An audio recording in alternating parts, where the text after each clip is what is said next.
Hello everybody, welcome to the race stream here for the Setting Purple Sectors event here at Simply Race in Milton Keynes and of course at the virtual Donington Park National, and we are looking forward to a lot of Formula 4 based action here this evening. So many great names and teams and drivers amongst a humongous list of entrants here for this event. 15 different cars, and there is going to be a lot of fun had from everybody here and plenty of fun up here in the commentary box. You've got the sultry tones of myself, Chaz Draycott, throughout this entire event, and I'm looking forward to bringing you as much entertainment as I can throughout this, but let me tell you, the drivers are going to be doing just as much as well. It's all in the case of charity as well for the Young Epilepsy charity.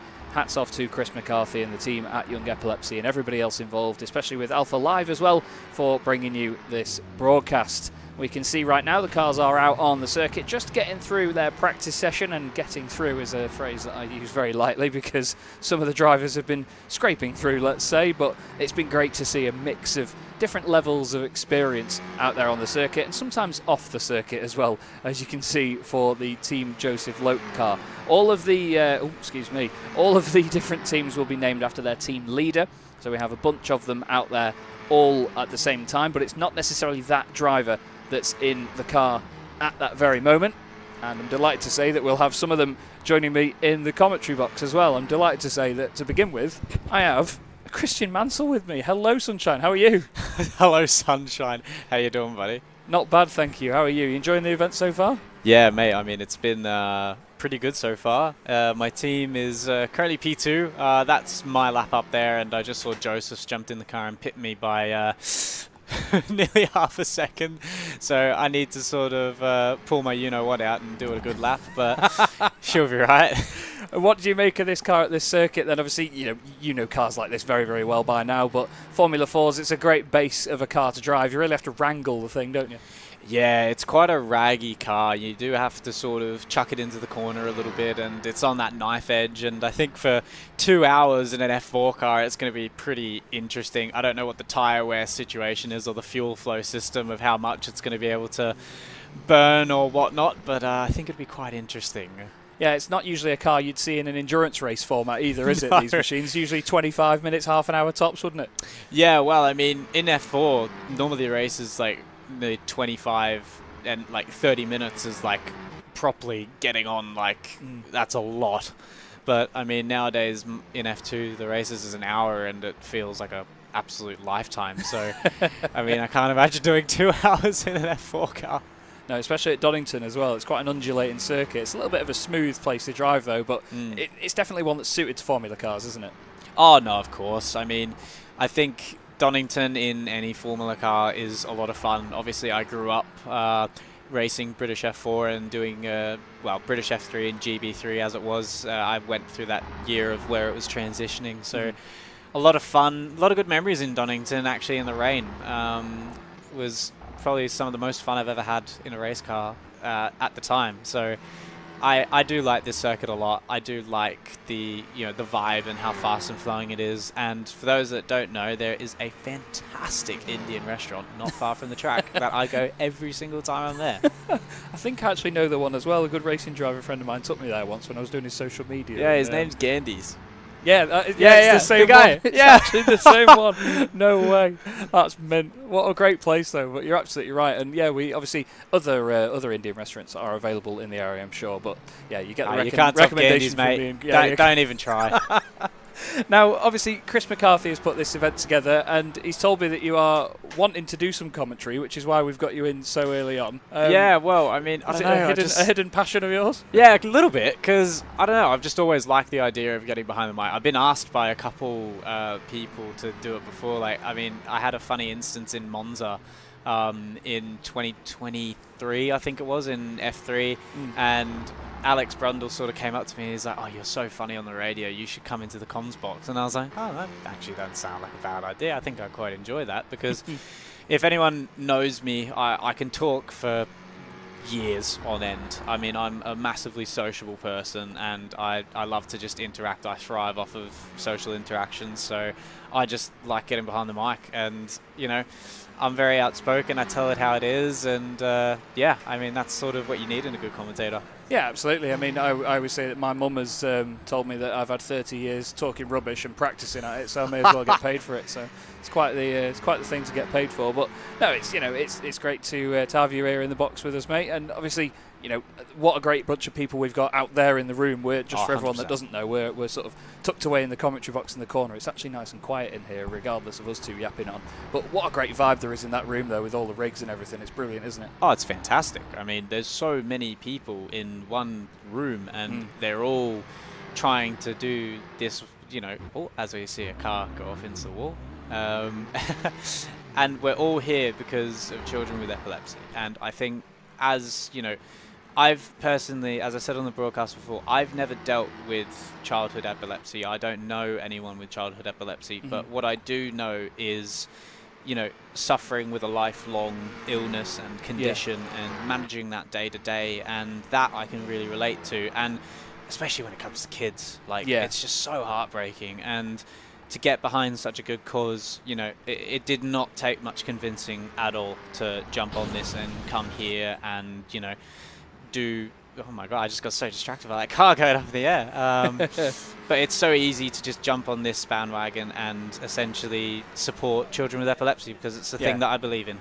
Yeah, definitely. When we do something like this for a good cause as well, I mean, I was going to say it takes the edge off of trying to get a result, but I guess for you guys, you always want to be the one that, especially against these boys as well, some of the drivers that you've raced against so many times before, you always want to beat each other, even if it's just for a laugh, yeah? Oh, too right. I mean, obviously, the ones that come to mind is obviously Zach and Joseph and Isaac, but I think, this is going to sound really cliche, but I'll be winning and everyone else will be winning if we can get that goal hit by the end of the evening. And I think that's pretty universally shared by everyone in the room. Yeah, definitely. And just for those of you that can see it on the stream right now, there is a QR code in the top right corner that there will be throughout the entire thing. If you scan that, you can donate to Young Epilepsy, the charity that we are here for this evening as part of the Set in Purple Sectors event. There's a lovely bar in the top left of that screen, and we'd love to fill that to the £15,000 goal. And yeah, that's exactly. Awesome. No, we're at nearly £400 already, and the race hasn't even started yet. And you know what, mate? I just think 390 is just a bit of a weird number. Yeah, I just feel like someone should bring that to 400, So who's going to be that guy? Who's going to be the good person to bring that to 400? I think that should happen. And let's not forget as well that the names get shown up on the screen as well every time you do donate. So whoever does that next tenner is going to be the one to make it to £400. And we're going to keep an eye on the milestones. Too right. I'm keeping a very, very close eye on that meter and watching it hopefully rise in the next, however long.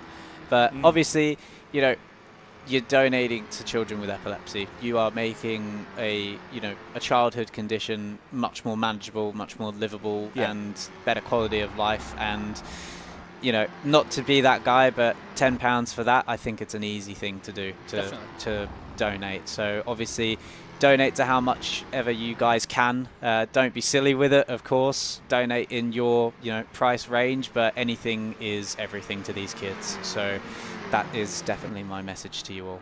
Couldn't say it better myself. Anyone out there, mate, that you're looking at as a main rival tonight, or anyone you want to fire off the circuit now? Actually, it was quite funny.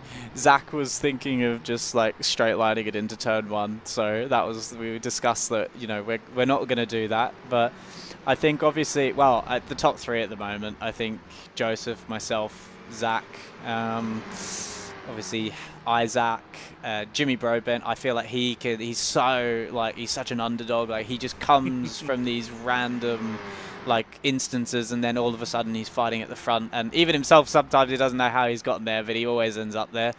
I mean, you can't count out Mr. Turkington. I think he's got can at the moment. Wow. You don't know if it's him driving though, do you? This is the beauty of it, you see. We don't know who's in the car. So I know for a fact that Joseph did his lap. I know for a fact I did my lap, but that was at the start of the session. And I think, I love how I've already made an excuse. You got that in automatically. Yeah, that was the start of the session. don't actually know if Zach has done his. Like, I'd imagine so if it's that close, or maybe he's just got some awesome teammates. It wouldn't shock. But I mean, to be honest, like, top 7 is split by just over half a sec.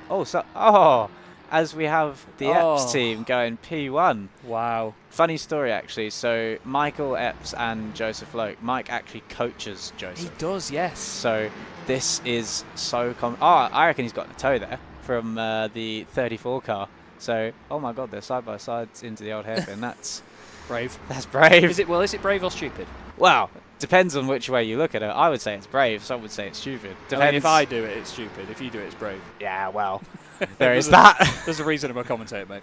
Bit wide. See, he's trying to show off now. It's definitely Epps. He's trying to show off, and he's ended up in the gravel. What they've done there, everybody, is they've lobbed all the cars back into the pit lane, and I can hear Grant shouting out the door. And it looks like we're going to move over to the next session. I believe we have a qualifying session, or are they using the results from practice? Anonymous person donated £10. Thank you very much. Oh, Gary Paravani. Who's done Gary, Dynamic. He's a photographer. I was reading from the top. Sorry, Gary. Oh, yeah. But, yeah, Gary Paravani. Flipping heck, it must be important for him to part with his money. No, I'm joking. Thank you very much, Gary. Thank you, everybody that has donated so far. £400 raised. And I'm sure that will fill up very, very quickly. Now, Christian, I'm not sure if you need to be... Oh, Jim Kimberley as well has just donated £25. Oh, I know Jim. Yeah? Yeah, he's Feeder Series. Yeah, lovely dude. Absolutely lovely dude. What, he's the guy that runs it? Sorry, yeah. Oh, well, I think he's a part of it. Oh, get in. He might run it. He might just be a part of it. Forgive me, Jim. I'm so sorry. But no, Feeder Series do a lot of fantastic things. Absolute legend. Oh, that's mega. Absolutely mega. Thank you, this buddy. Is, again, it's a highlight, isn't it? You know, even though some of the people that we know from this great community that we have, not just behind motorsport, but sim racing as well, they may not be here at the venue, but they can still be a part of this as, absolutely. As an international event. It's awesome. This is really, really awesome. Don't worry, the Formula 4 cars have not transformed. Our B-roll contains the British Touring Car Championship, which is often run on the R-Factor sim. But got a little bit of BTCC. Oh, yeah, you've got to love it. You've got to love it. There used to be an Australian commentator, actually, for BTCC, Charlie Cox, my favourite commentator of all time. He was a very, very funny bloke, and hopefully, you never know, if the driving doesn't work out for you, mate, you could... I'm joking, sorry. You could end up following in his footsteps. But still. Oh, someone's doing another 10. Thank you, Kyle. Absolute Towers. legend. Yeah, indeed. Now, we're looking, on one of our feeds, we're looking at a lot of fire extinguishers at the moment because of the pit lane. Oh my gosh. They're very neatly lined up fire extinguishers. They look wonderful.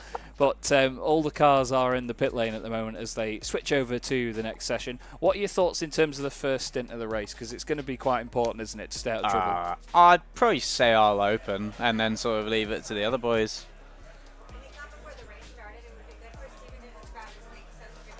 We need to. Apparently we need to make a change in a moment's time. Apparently, I'm not quite sure. Yes. Apologies, everyone, but we are constantly live in here in the commentary box. This is we're never not live. Never not live. No, it's all good. It's all good. Bless her. We've got people from the charity in and out the door, always checking in on what's going on, but. Again, it's a busy environment for everybody because there's so many moving parts to this, isn't there, Christian? Very much so. Very much so. Amy with the £10. Yes. Love it. Keep it coming. Yes. This is what we're here for. We're almost at 450 now. Yeah. So carry on. You know, I like this trend. I like it. Yes, Roman! Oh my God, £200! Yes, Roman! You go, you good thing. Oh, get in. Or is that his dad? Has his dad fat-fingered it and put an extra zero on? Nah, I don't care. We're not giving you money back now, mate. Too late. Yeah, Roman Belinsky's dad is an absolute hero. To be fair, Roman is as well. Roman's brilliant. Thank you, Rom. That's absolutely amazing. His dad is a hero as well, so thank you very much. Absolute stars. Legend. One of the prizes actually for the event is one of Roman's suits actually. Yeah, which saw that. There is I believe there's a link in the description as well. You guys can head over to the Young Epilepsy website and you can bid on those prizes as well. They're actually live at the moment to be bid on. I believe the auction house event for that closes on Sunday, so go and have a look there. There's loads of prizes. There's broadcasting sessions with the legend himself, Chris McCarthy. Wow. Even Tom Gaymore as well. There's a rig signed by all the team leaders and the team managers. Yes. There's Northampton Saints and Coventry rugby tickets as well to be won. There's loads of stuff. Isaac Hadjar's undertop from Formula 2. So very nice. Smell that to your heart's content. Roman Belinsky's race suit as well. Smell that to your heart's content. Yeah, indeed. Yeah, loads of it. It's great. But again, there's so many fantastic elements have all come together for this event. And I mean, I get to commentate with you. It's an honour. I'll stop it. Absolutely. Stop it. Honour. You may be third at the moment, but that's fine. That's all right. I'll take that. Yeah, podium. To be fair, it's car 33 as well, so all the threes. Oh my gosh. Max Verstappen send in turn 1. Oh no.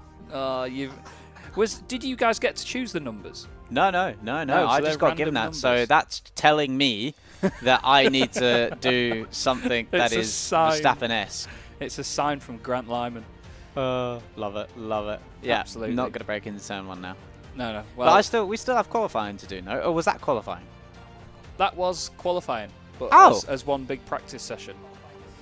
We've had it confirmed by Ryan Gill, who is the director of the race streaming here. Say thank you, Ryan, everybody. Feeder series, don't bin it. Please. £25. Love. All right, I will make sure that we don't bin it, because I actually think I have someone from Feeder Series on my team. So yeah, I think that might be a bit of a joke directed at one of my team members. So I'll let him know. Yeah, now there's more pressure added on already, but pressure's for tyres. Oh my word. So a great list, some fantastic teams, some underdogs even, as Christian has described. Can't count anyone out. Team Broadbent down in 11th place at the moment. Daz in 9th. Antonia Rankin's team, to be fair, Antonia's been flapping around the venue like mad, really stressing and worrying about this because she doesn't do sim racing. I spoke to her. She's like, I get really sick. Like, I get so nervous. I'm like, why are you here? Like, if you're that like worked up, and she's like, but it's for charity. And I'm like, oh well, yeah, that makes sense. Just to confirm, this isn't Piers Pryor I have alongside me at the moment. It's the delightful Christian Mansell. Who thought I was Piers Pryor? It says Piers Pryor on there. Oh, what? On the I screen. see. We do have Ryan He's Gill. roaming around. Yeah, Piers is roaming around with his very, very posh voice, entertaining everybody. But yeah, we're going to have a lot of fun with this. We're just waiting for the grid to be set and everything. It's a not a rolling start. I have 50-50 chance of getting that right. It's a standing start, and to be fair, to quote Mike Yao, the legend that is Mike Yao, the man that is Simply Race, he told me before that some of the teams will have traction control off, some will have it on. Now, who's going to remember? That's the question. Oi. There's going to be some cars in the pit wall, isn't there? When should I actually be going to the race? Because is the race not for a little while? Or? I don't know. Are you starting the race? I am not sure. I think if I'm commentating when the lights go out, I think that's your answer. Yeah, if your car doesn't move. Yeah, that would be awkward. On the grid. I'll run out of the comms box straight into the sim. Well, to be fair, when somebody came in the room before, I thought they were after you. Me too, yeah. Because I thought they were like, right, come on, you're done now. Like, get out. But no, we'll. Yeah, to be fair, yeah, they will know where you are actually. And one of the best bits as well, I'll pre-warn you of this just in case it happens to you, but later on in the show, we are going to be connecting to some of the voice chat that the drivers have, and I'm going to be commentating not just to the audience, but to people that are driving at the time. Oh, God. So, and you will be able to speak back. I'm not sure if the audience Not sure if you want that. But no. If I'm driving, don't talk to me in the braking is all I ask. Yeah? It's my one request as a racing car driver with a radio. Don't talk to me in the braking. Do it on the straights, you'll be sound. But still, Donington Park, epic circuit, lots of challenges, a lot of commitment corners actually, isn't there, around this sort of place? You have to be properly on it at all times to make sure that you don't lose a single bit of momentum, especially in a lower powered car like a Formula 4 car. Getting technical for a second. Well, yeah, I mean, to be honest, I think in F4 they're so underpowered and they're quite a little finicky car. But they're very, very light for what they are. I think they offer quite good racing, obviously, because there's not heaps of aero, but there's also, there is some aero. So I think at the moment, the way the cars are set up, it'll be a very, very interesting race. It should be indeed. I'm just going to wait now for the session to tick over. But still 670 quid already.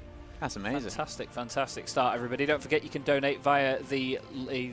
Get the words out, Chaz. The QR code in the top right-hand corner of the screen. That'll be up there throughout the entire stream. There are also links in the description for SteelSeries and MSI, who are the sponsors of this event. Big thank you to them. You would have seen the horrendously pre-recorded stuff that I did only a few hours ago here at the venue because I forgot to send it to James during the week. Sorry, James. Love you loads. But, yeah, you can all donate via there. We do, obviously, implore you to do so. And as Christian rightly pointed out earlier on, you know, £10 to help these children with young epilepsy, as we have described, you know, it changes the world for them, and it doesn't cost us a lot of money to do that. So yeah, I can tell you that Christian's actually scanning it right now, as of this very moment. Yeah, I'm not going to put him under pressure to donate on the spot now, but maybe I am. It for later. Yeah, He's yeah, actually going to. Fair play to him.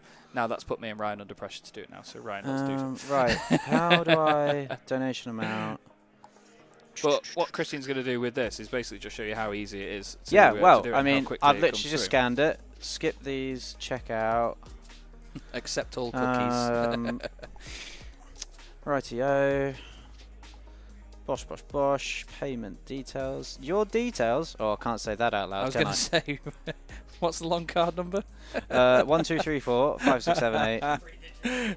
Yeah. Oh yeah, don't forget that CVV code. Or is it CCV? I can't remember. CV. I think Yeah, it's CVV. maybe. God, there's something I didn't expect to be discussing on... Display name. What on should the my stream. display name be? You put Chaz Draycott and I'll put Christian Mansell. No. No. Right, I'll do my name. Okay. Yeah. And if it actually offers Apple Pay, then that would be even better. This is what happens when we wait for sessions to tick over. No, we donate money. Oh. Oh, right, okay. oh, So do I need Mike to go? has joined us in the room and has confirmed that the drivers are getting in the Sims. Oh, okay. But that means that Christian, Right. you're going to have to go, mate. Right, everyone, it's been so lovely. Yeah, I probably should manage the team, but Christian, it's right, been a joy. It's been a joy. Thank you so Lots much, of mate. love, It's been a and pleasure. I'll see everyone in the broadcast later. Bye-bye. Cheers, mate. Christian Mansell, everybody. What an absolute star with a definite career in commentary should the racing never take off. But let me tell you, if he's as good a commentator as he is a racing driver, it won't matter which he turns his hand to in the long term. He'll be good at both. Brilliant, brilliant stuff. Great fun already had so far. And the stream will continue on. We wait for the drivers and everybody to get ready in their rigs. So for those of you that don't know, I'll re-explain the format of this. We have 15 different teams. We have them in different sim rigs around the room, all on site here at Simply Race. None of this is done online. This is all LAN events, so they're all in the same room. They are going to be changing into the sim physically, getting in and out of the car. It's going to be a 2-hour Formula 4 race for which they are lining up now on the grid. And they are going to do a number of stints each. Most of the teams have 3 drivers.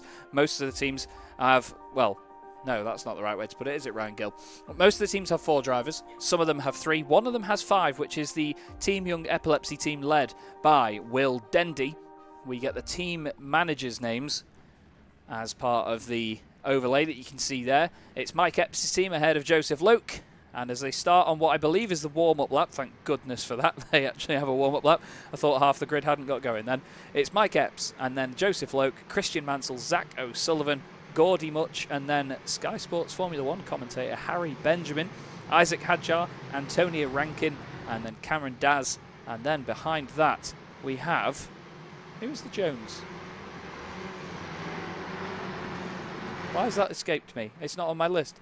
Jimmy Broadbent's team, then Tom Gamemore, Will Dendy, Tom Brooks, and Colin Turkington. It's Amber Jones. It's Amber Jones, and that's really frustrating for me. Not that it's Amber, that I forgot, because I've asked her to come into the commentary box later and commentate with me for a bit, because Amber and I have only ever met once at Snetterton for about a minute when she was presenting, and we never got a chance to properly catch up. So Amber will be joining me in the commentary box later. I'm delighted to say that some of the team leaders will be joining me in the comms box as the race goes on, so you'll hear from them and see what they've got to say about their adventures. So, Hope you're enjoying the fun so far, everybody. Please don't forget to continue donating. As you can see there, Pavli has just donated £25. Original 99 has donated a tenner. Christian Mansell himself has completed his £10 donation as well. Thanks once again to Christian for coming into the commentary box and joining me on this. It was an absolute riot to have him here with us in the booth. He's an absolute natural on the mic, and we look forward to seeing him back with us, hopefully again later on. Now, I've just been told as well by Ryan Gill, who is here in the box with me, that they do have to line up properly in their grid box or they will get a penalty. So watch the drivers now make it to the grid. You can tell who the real drivers are that are behind the wheel, because they're properly warming these tyres up in a way that is very efficient as they head to the line. Warming up the brakes as well. It's a hell of a lot of fun, all of this, isn't it? A hell of a lot of fun.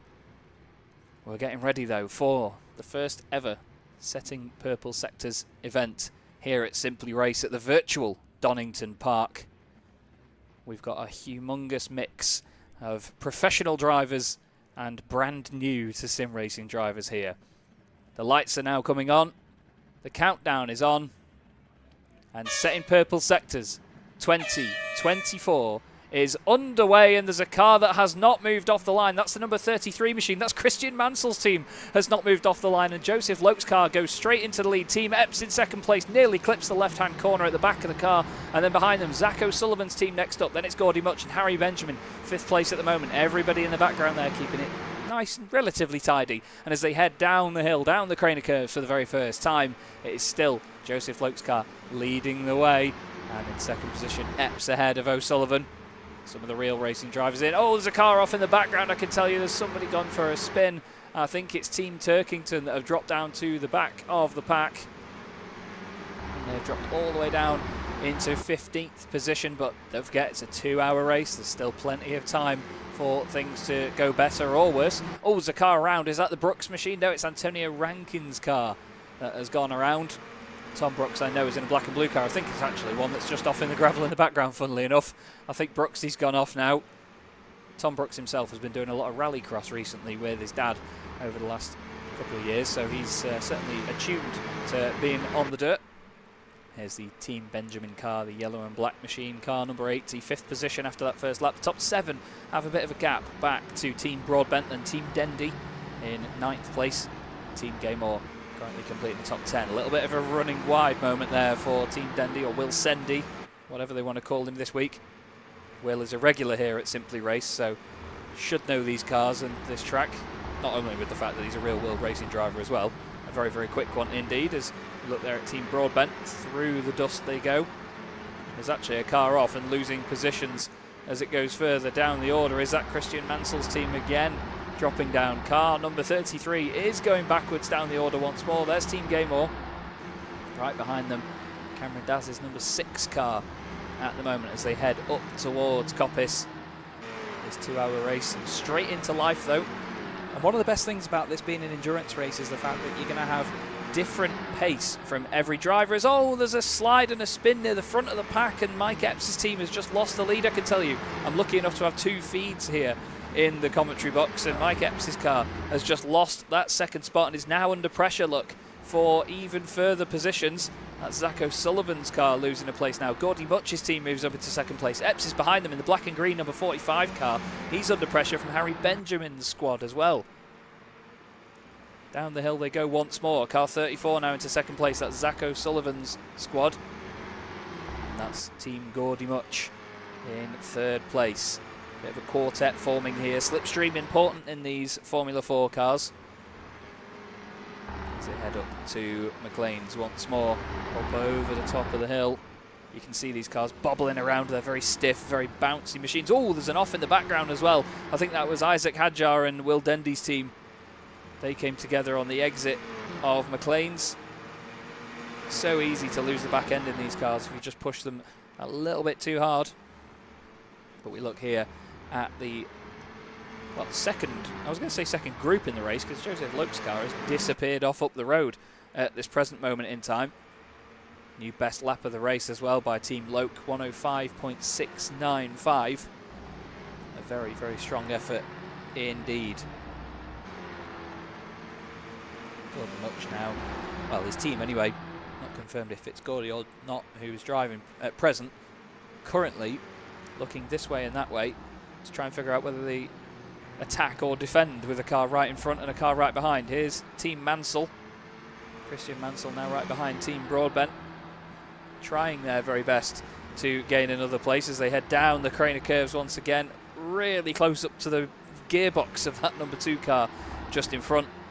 No move being made this time, but still trying to make sure they recuperate whatever they can in the opening moments of this race, because let's face it, this is when the field is at its closest, so you have to be oh so careful.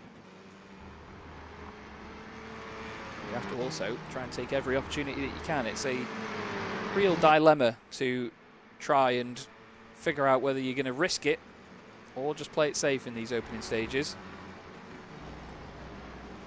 More donations coming in. Mine's just been completed as well. Feeder series as well, adding another £50 to the pot. Thank you so much indeed.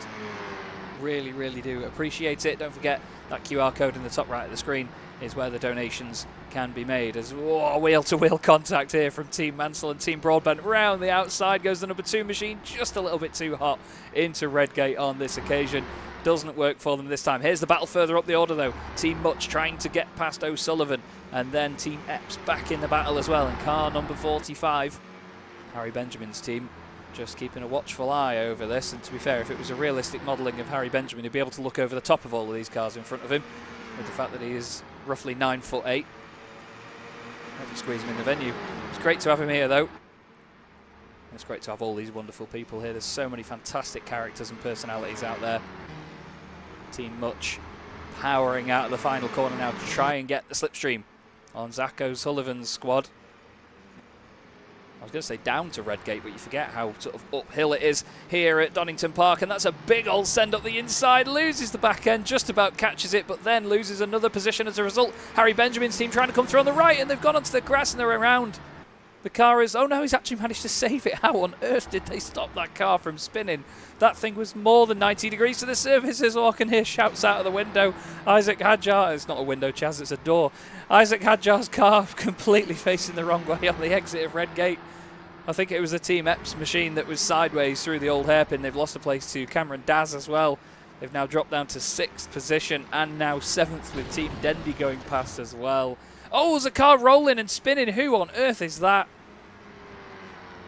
That was the number 9 machine going past. Yeah, I think Ryan's just pointed it out. Team Mansell. Car 33 has had a really rough ride, not just then, but the start of this race. I can hear more and more shouts out of the door, not window. That's one of the best things here, is if we get any sort of audible reaction from any of the teams out there, we just get to hear how loud they're being. And as soon as anything happens, you just hear them shouting and screaming like mad.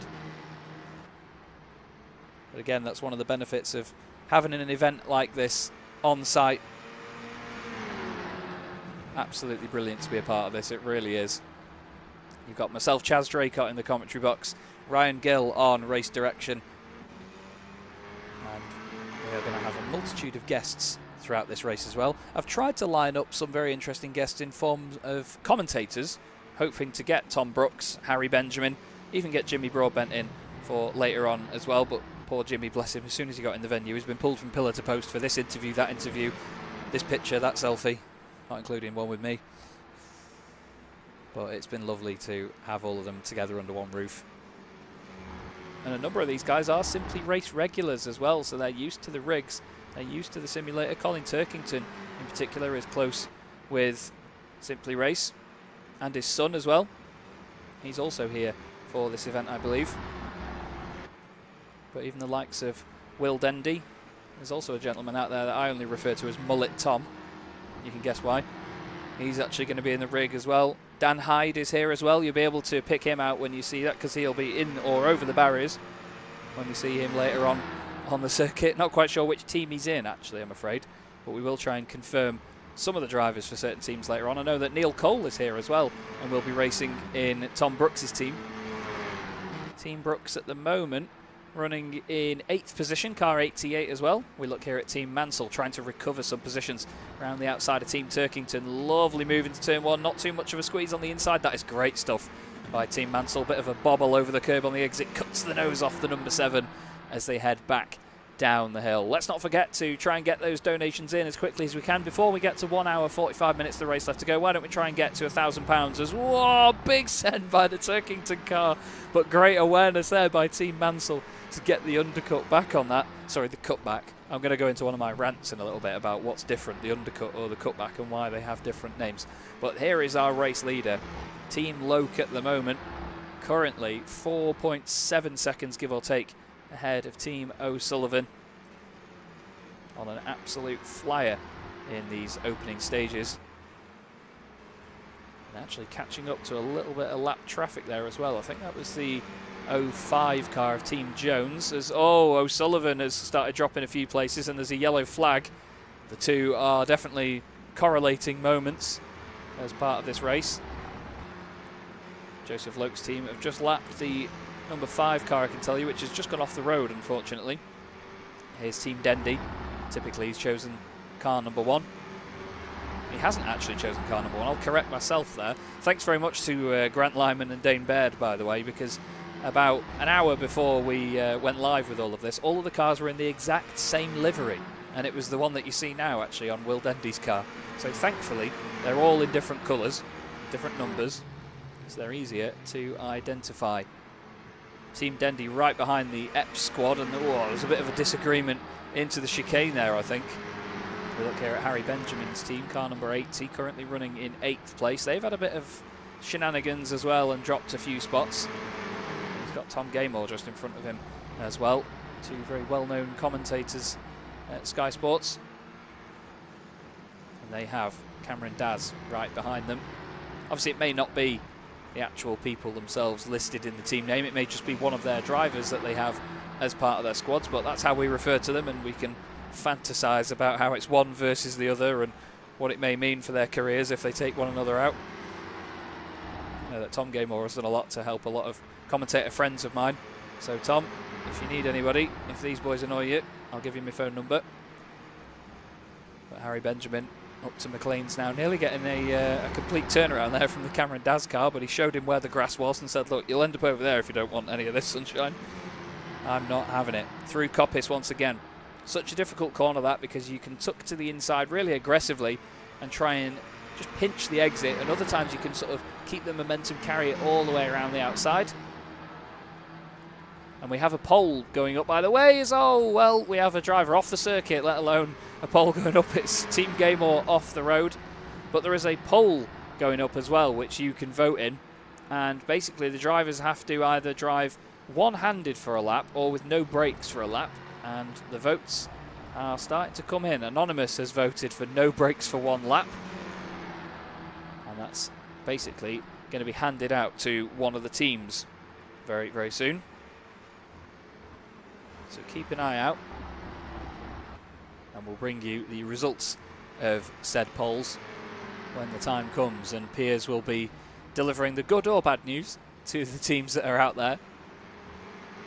As we continue to watch the number 80 machine of Harry Benjamin chasing down Cameron Daz, thanks to the off in front of them. Cameron's team have got ahead. Here's Isaac Hadjar's team, car number 09, or 9 to you and me if we're not watching American Motorsport. They've got the number 13 of Team Gaymore just ahead of them. And after that moment off the circuit just earlier, it's brought them into a different battle as they head down the back straight once again into the braking zone for the chicane. And you can see Team Gaymore a little bit more hesitant this time round after that spin just a lap ago. It certainly knocks your confidence in cars like this. You can really overdo it into a braking zone.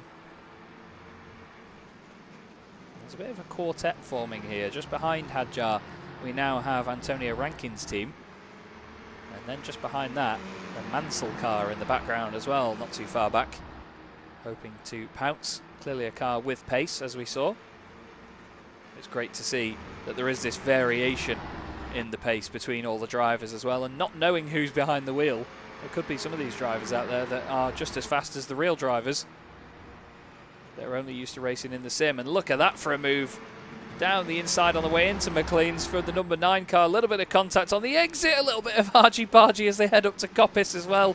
The number 9 machine carries the speed around the outside, and Isaac Hadjar's team gain a position, but wow, Team Gaymore didn't want to give them that.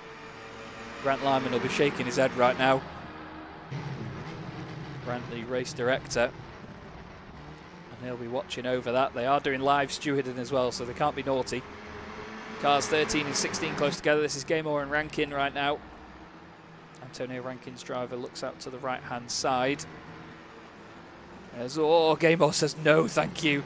Cuts to the inside, and look, all of a sudden, Mansell is now right in this, hoping to gain another place. Car 33, the third of these machines, hoping to capitalise on whatever shenanigans happen in front here. Down the Craner curves. I think there was a bit of contact actually through the left-hander. A little bit of a wiggle from the front of that number 33 machine. And then back up the hill they go. That's giving Gaymore a few car lengths here actually, to play it safe for a second.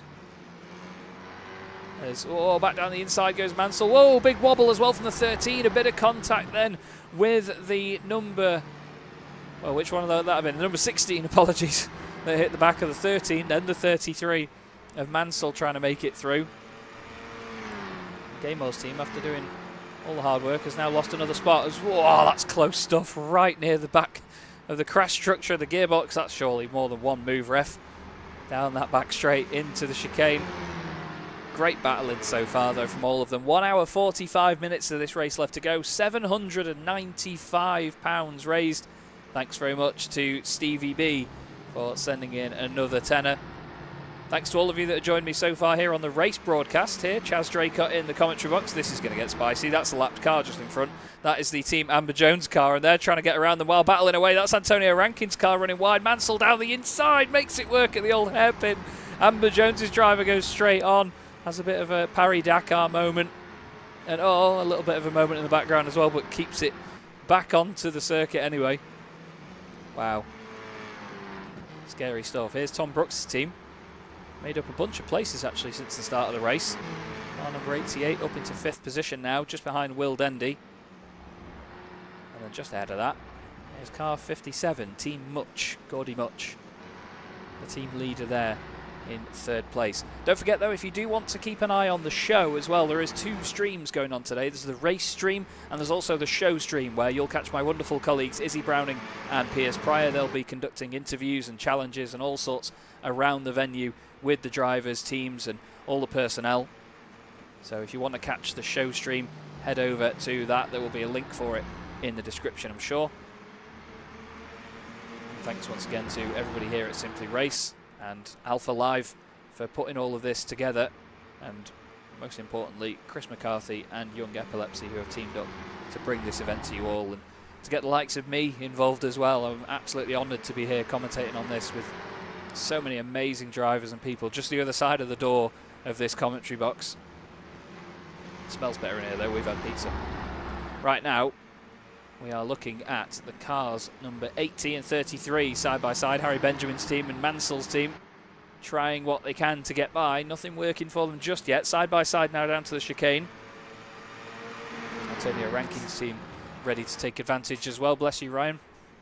As they head into the chicane, hard on the brakes. Harry Benjamin's squad keeps it tightly knit to the inside curb. Great run though by Christian Mansell's car. Moves over to the left-hand side. He's keeping it in the middle of the road, though. He's sort of pressuring the 80 to the inside line where he can. Trying it round the outside. It's easy to carry momentum through Redgate, but no. Harry Benjamin's car just works down the inside line. We've got a yellow flag in Sector 2. There's something has gone on at the old hairpin. There was a car around there. Hopefully these guys don't all stumble upon it in one go. Oh, goodness me, that's a big moment for Antonio Rankin's car. They're going to take out the sponsor hoarding in the background, I think. Further up the order, we look back, though. Team Dendy trying to chase down Team Much and then Team Brooks as well. Thank you very much to Tom Hand for donating £75 here to Young Epilepsy. Thank you so much, Tom. Very, very generous of you, Sunshine. Let's get to that £15,000 goal, shall we? Let's do our very best.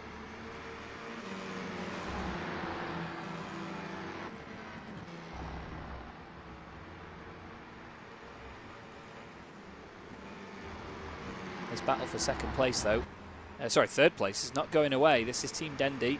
Car number 1 stuck in the middle.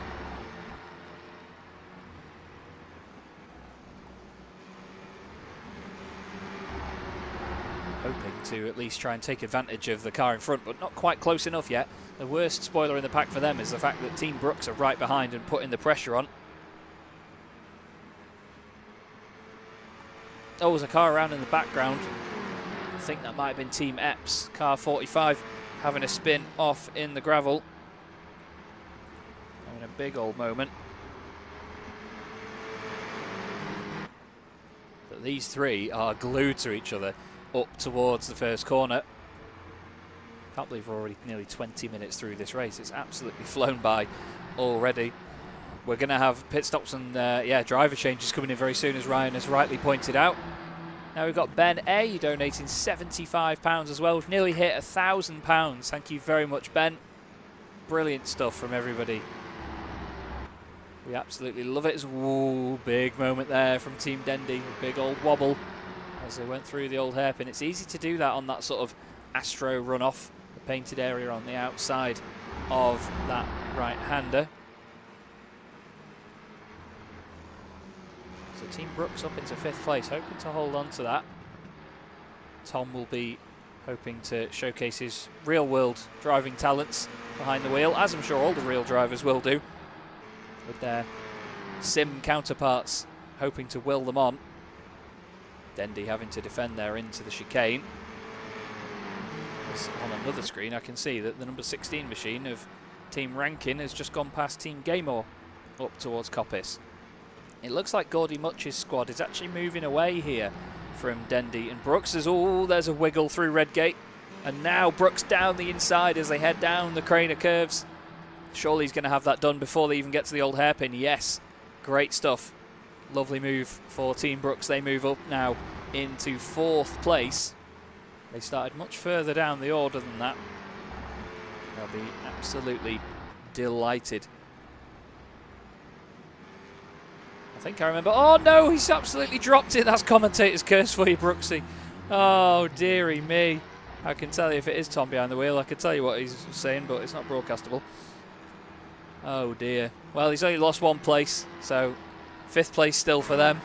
But yeah, Team Brooks will be hoping to. Speak of the devil, he's actually just opened the door to come into the commentary box, so it's not Tom driving, so he can save his blushes. Oh, what is sportsmanship, they say. Right, Tom Brooks, hello. Hello, how are you? I'm very good, mate. What a surprise. What an absolute delight to have you in the box, mate. We just watched your car have a little bit of a spin in a moment. Oh, he didn't, did he? Just as I stepped away. He was doing so well. Well, you've just dropped him in it now. I was going to say. Yeah, sorry about that. Well, it is what it is. It is. Donington's a bit of a pig in these cars, isn't it? It is a little bit, yeah. I mean, I was driving earlier. I got my lap time down to sort of a mid-107, which was...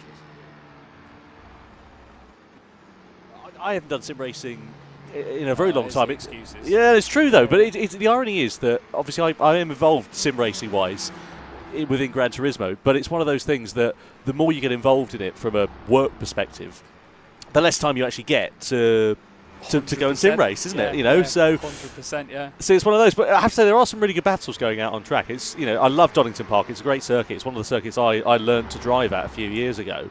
And in these cars, it's brilliant fun because they haven't got a lot of power, but they've got good aerodynamic grip, so you can properly throw it through the Craner curves and down through to the old hairpin. You're on the accelerator before you've even reached the apex of the corner. You know? Yeah. Yeah, you sort of try and rotate the back end of the car a little bit with it, don't you? Sort of punch it into the corner.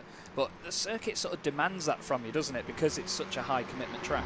Yeah, exactly that. Donington's proper old school. There's not really a lot of runoff. I've commentated on quite a few things around here, including superbikes, which is crazy at the best of times. But it's a proper old school sort of circuit. The national one, obviously, a little bit shorter than the international layout. And, for my money, I prefer it just because I think that the last section is a lot more fast and flowing. The international layout was basically a bolt-on because of them wanting to bring Formula 1. Was it Formula 3000 they first used it for? Probably, yeah. Back in, what was that, early 90s it would have been, wouldn't it, when Tom Wheatcroft owned it?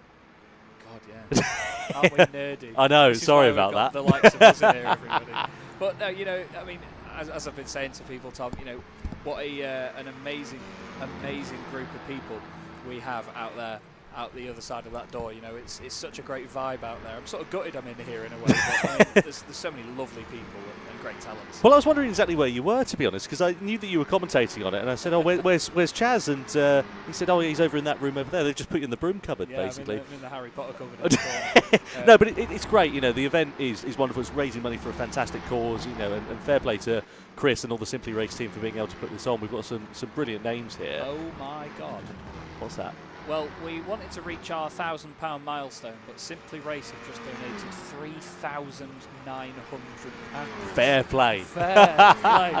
Thank you so much. Not only Simply Race for hosting this event and giving us a venue for this, but wow, donating £3,900 to the cause. That's epic.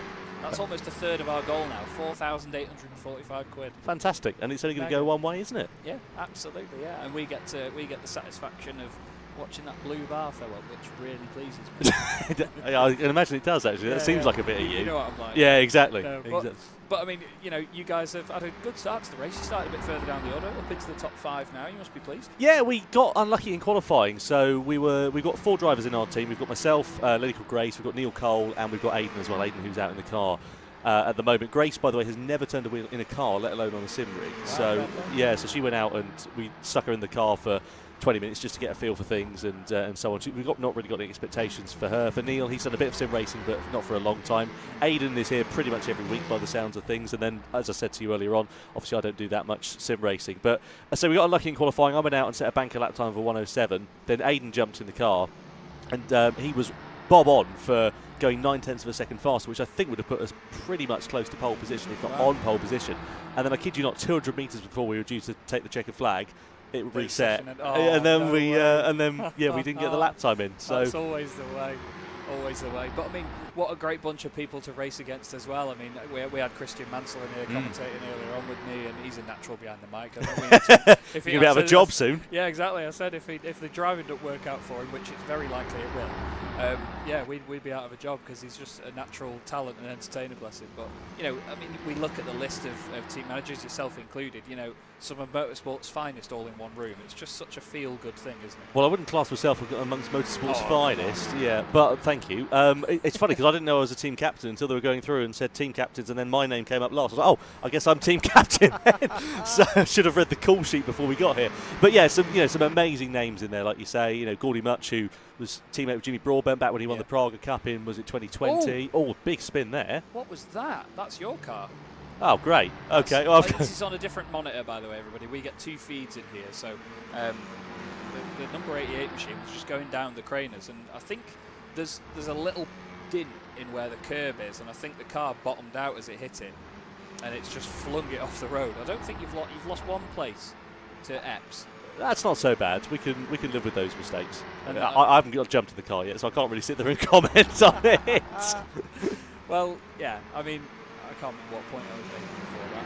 We're talking about the names of people that are here. Yeah. Harry Benjamin, obviously, Tom Gaymore. You know, lots of commentators. So you'll be great for the rest of the broadcast because there'll be people there to. Honestly, yeah. If I get lazy in here, I'll just get other commentators. That's the reason I asked you. Oh, I did wonder. Come in, come and have a chin wag with me, mate, and it'll be sound. Because then I can say I've worked with all these amazing commentators. This is just me building up my CV. Yeah, exactly. Just stick it on the show reel. Yeah. Lovely. Job's good. Yeah. One broadcast I worked with Tom Brooks, Harry Benjamin, Neil Cole, but you know, to have everybody together like this is great. But it seems like everybody knows everybody else from events that you've never heard of. It's really cool, isn't it? It's a funny old been networking well like that. Funny old industry, this, in terms of motorsport, because I've always said to people, it's who you know, not what you know. Especially within motorsport, it's a very tight knit community.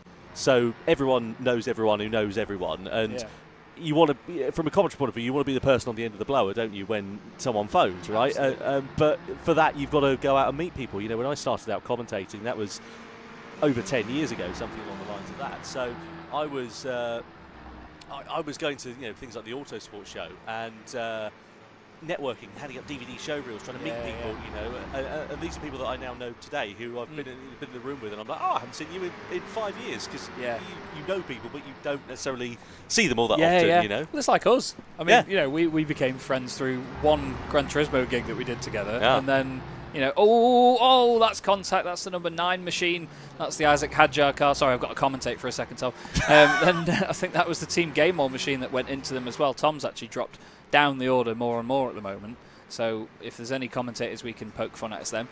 Pit stops coming up, which is going to be an interesting element to this because you don't normally get endurance-style pit stops in Formula 4s. No, it doesn't happen all that often, does it? I think it's going to be exciting to see what happens in terms of strategy. You know, in terms of what we're doing at Team Brooks, we essentially have got Aiden in the car for as long as he wants to go, for about 45 minutes or so probably, and then we're going to stick, I think, either Grace or Neil in for a stint, and then either Neil or Grace after them, depending on who goes in the car, and then I'll do the end of the race. But yeah, keen to see what is going to happen because, like you say, in terms of strategy, no one really knows what's going to happen. And are you going to get an overcut or an undercut? You know, I have to say, relatively speaking, it seems like everyone's kept it pretty clean in this first stint. I was expecting chaos on that first lap, but it was quite tidy. No, I was absolutely amazed, to be honest with you. It was a very, very interesting first stint because it was just so tidy all the way through. You know, that first lap was very impressive. I think we only had one car that had a bit of a spin.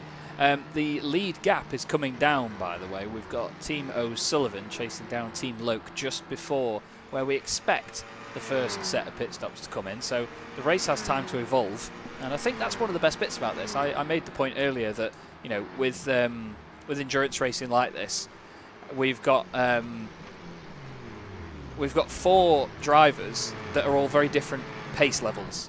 So there's going to be a humongous difference in terms of how the car performs at one point in the race. So just because of how this timing tower looks now, it's not going to look like that in an hour and a half time. No, exactly that. It's like, you know, if you look at Team Broadbent, obviously Jimmy is a very accomplished racer, knows what he's doing behind the wheel of a car, so some would say. And his team's down, you know, a lap down. When we're having a a lap down in 14th place. But you can guarantee that won't be the finishing position at the end of this one. And I think that there will be quite a fair few variables over the course of this, as you say, you know, with pit stops and different levels of drivers. So I think the end of the race could be particularly interesting because if you end up with a slower driver in front and then a faster driver behind, then you could end up with what we're seeing now, overtakes for position, especially going into the final few laps. Definitely. Absolutely. Are there any teams out there, Tom, that you definitely want to make sure you beat? Because obviously this isn't a competitive thing. This is all just for fun. Well, at the moment, we're leading the commentators' battle, aren't we? If you look at who we've got, didn't think of it like that. Team commentators, we've got Team Brooks, Team Benjamin, we've got Team Gaymore in there as well, and I suppose you could argue Team Broadbent to a degree. Yes, so 100%. We're winning that battle, so that's kind of what I'm aiming for, really. As long as we're ahead of the other commentators, I'll go to bed happy tonight. Yeah. Yeah, Gaymore hasn't given me a gig yet, so I hope he doesn't win. Give it time. No, we love you, Tom. It's been great to see him. But yeah, you've back up into 4th place now, so you know, you've got Team Benjamin not too far behind. Yeah, we're doing all right. We're doing okay. I think you know, Aiden is doing well. How long have we been going for in terms of the race duration? Half an hour. Half an hour now. So that's up. Yeah. Well, he's slept up. No, that doesn't work. That's bottom of the barrel. I was trying to impress. No, it doesn't work like that. Joseph Loke's team has been into the pits, I think. We've got some more donations coming, by the way. D. Bonnie and Don's, £25. Thank you so much. Steve Reeve as well. That's a hell of a name you've got, Sunshine. 25 quid from Steve. And Crystal Craig as well, £25. Thank you so much. Nearly at £5,000 already. That's a third of our goal. That's absolutely remarkable. And we're already at a quarter race distance, which I cannot believe. But Tom, it's been a pleasure to have you in the box, mate. Pleasure to be here. Pleasure to commentate with you again. It's been a long time. We normally just commentate from whoever's living room we're in whenever we meet up. But still, any words for everybody before you go? Yeah, I just want to say, you know, thank you to everybody for joining us on the stream and also here at Simply Race. An amazing event, raising money for an amazing cause as well. And as I said, huge credit to Chris McCarthy, to the Simply Race team, and also to Young Epilepsy, the charity as well. I think that we're in for a stonky event. Looking forward to seing what the leaderboard is going to look like in an hour and a half's time, and keen to see who's going to win the battle of the commentators as well, because we've now got up to 3rd place. Yeah, now you've highlighted that to me. I'm going to keep an eye on that, and I'll be willing you all on. But thanks very much for joining me, mate. It's been an absolute pleasure. Nice one. Cheers, Jazz. Nice. Tom Brooks, everybody, the voice of Gran Turismo and Formula E commentator, and it's lovely to see him, and he's a very close friend of mine, so always a pleasure to share the box with him. And he now goes on to will on his team even further. We look at their car right now. It's actually moved up into 2nd position as of this moment in time, gaining a bit more on Team Loke, But this is what I was talking about and what Tom was talking about as well. The fact that we have different drivers in each of these cars, so they will obviously change in pace over the course of the race. So just because Joseph Loke's car streaked away at the start of the race doesn't mean that they're going to have drivers as quick as that in later on during the race. So you've got to keep an eye out for whatever the pace is at that time for that car. It is going to vary a heck of a lot. There's contact on screen, and that is the O'Sullivan car almost going onto the Grand Prix layout of Donington Park. I'm not sure if the car's got stuck on the barrier there. I think it has. It is moving. It is moving. I was really worried then that car got stuck on that barrier and was not going to be able to get away, but there was contact from behind. Not quite sure which team that was. I think it might have been Team Daz that just hit the back of them. The number 6 machine. Yeah, it does look very similar to the offending car. There will be live stewarding as well, so we'll see whether they get any sort of penalty for that later on. But at the moment, it is car 57, Team Much, that leads the way from Team Brooks, Team Loke, and then in 4th place, Team Benjamin, Team Daz, then Mansell, O'Sullivan, Dendy, the last car on the lead lap at the moment. 9th place is car 9, Team Isaac Hadjar, then Tom Gaymore. Mike Epps has just got ahead of Team Turkington. They both used to race in the British Touring Car Championship together as well, which is quite an interesting thing to think about.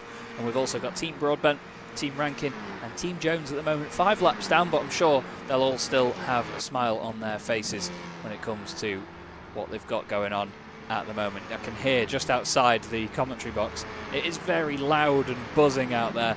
So much going on. Thank you to those of you that have joined us so far. Don't forget you can donate to the wonderful Young Epilepsy charity, as oh my goodness me, there's just been a massive moment for our race leaders. The car has just been upside down at the bottom of the hill, and they've just got going again.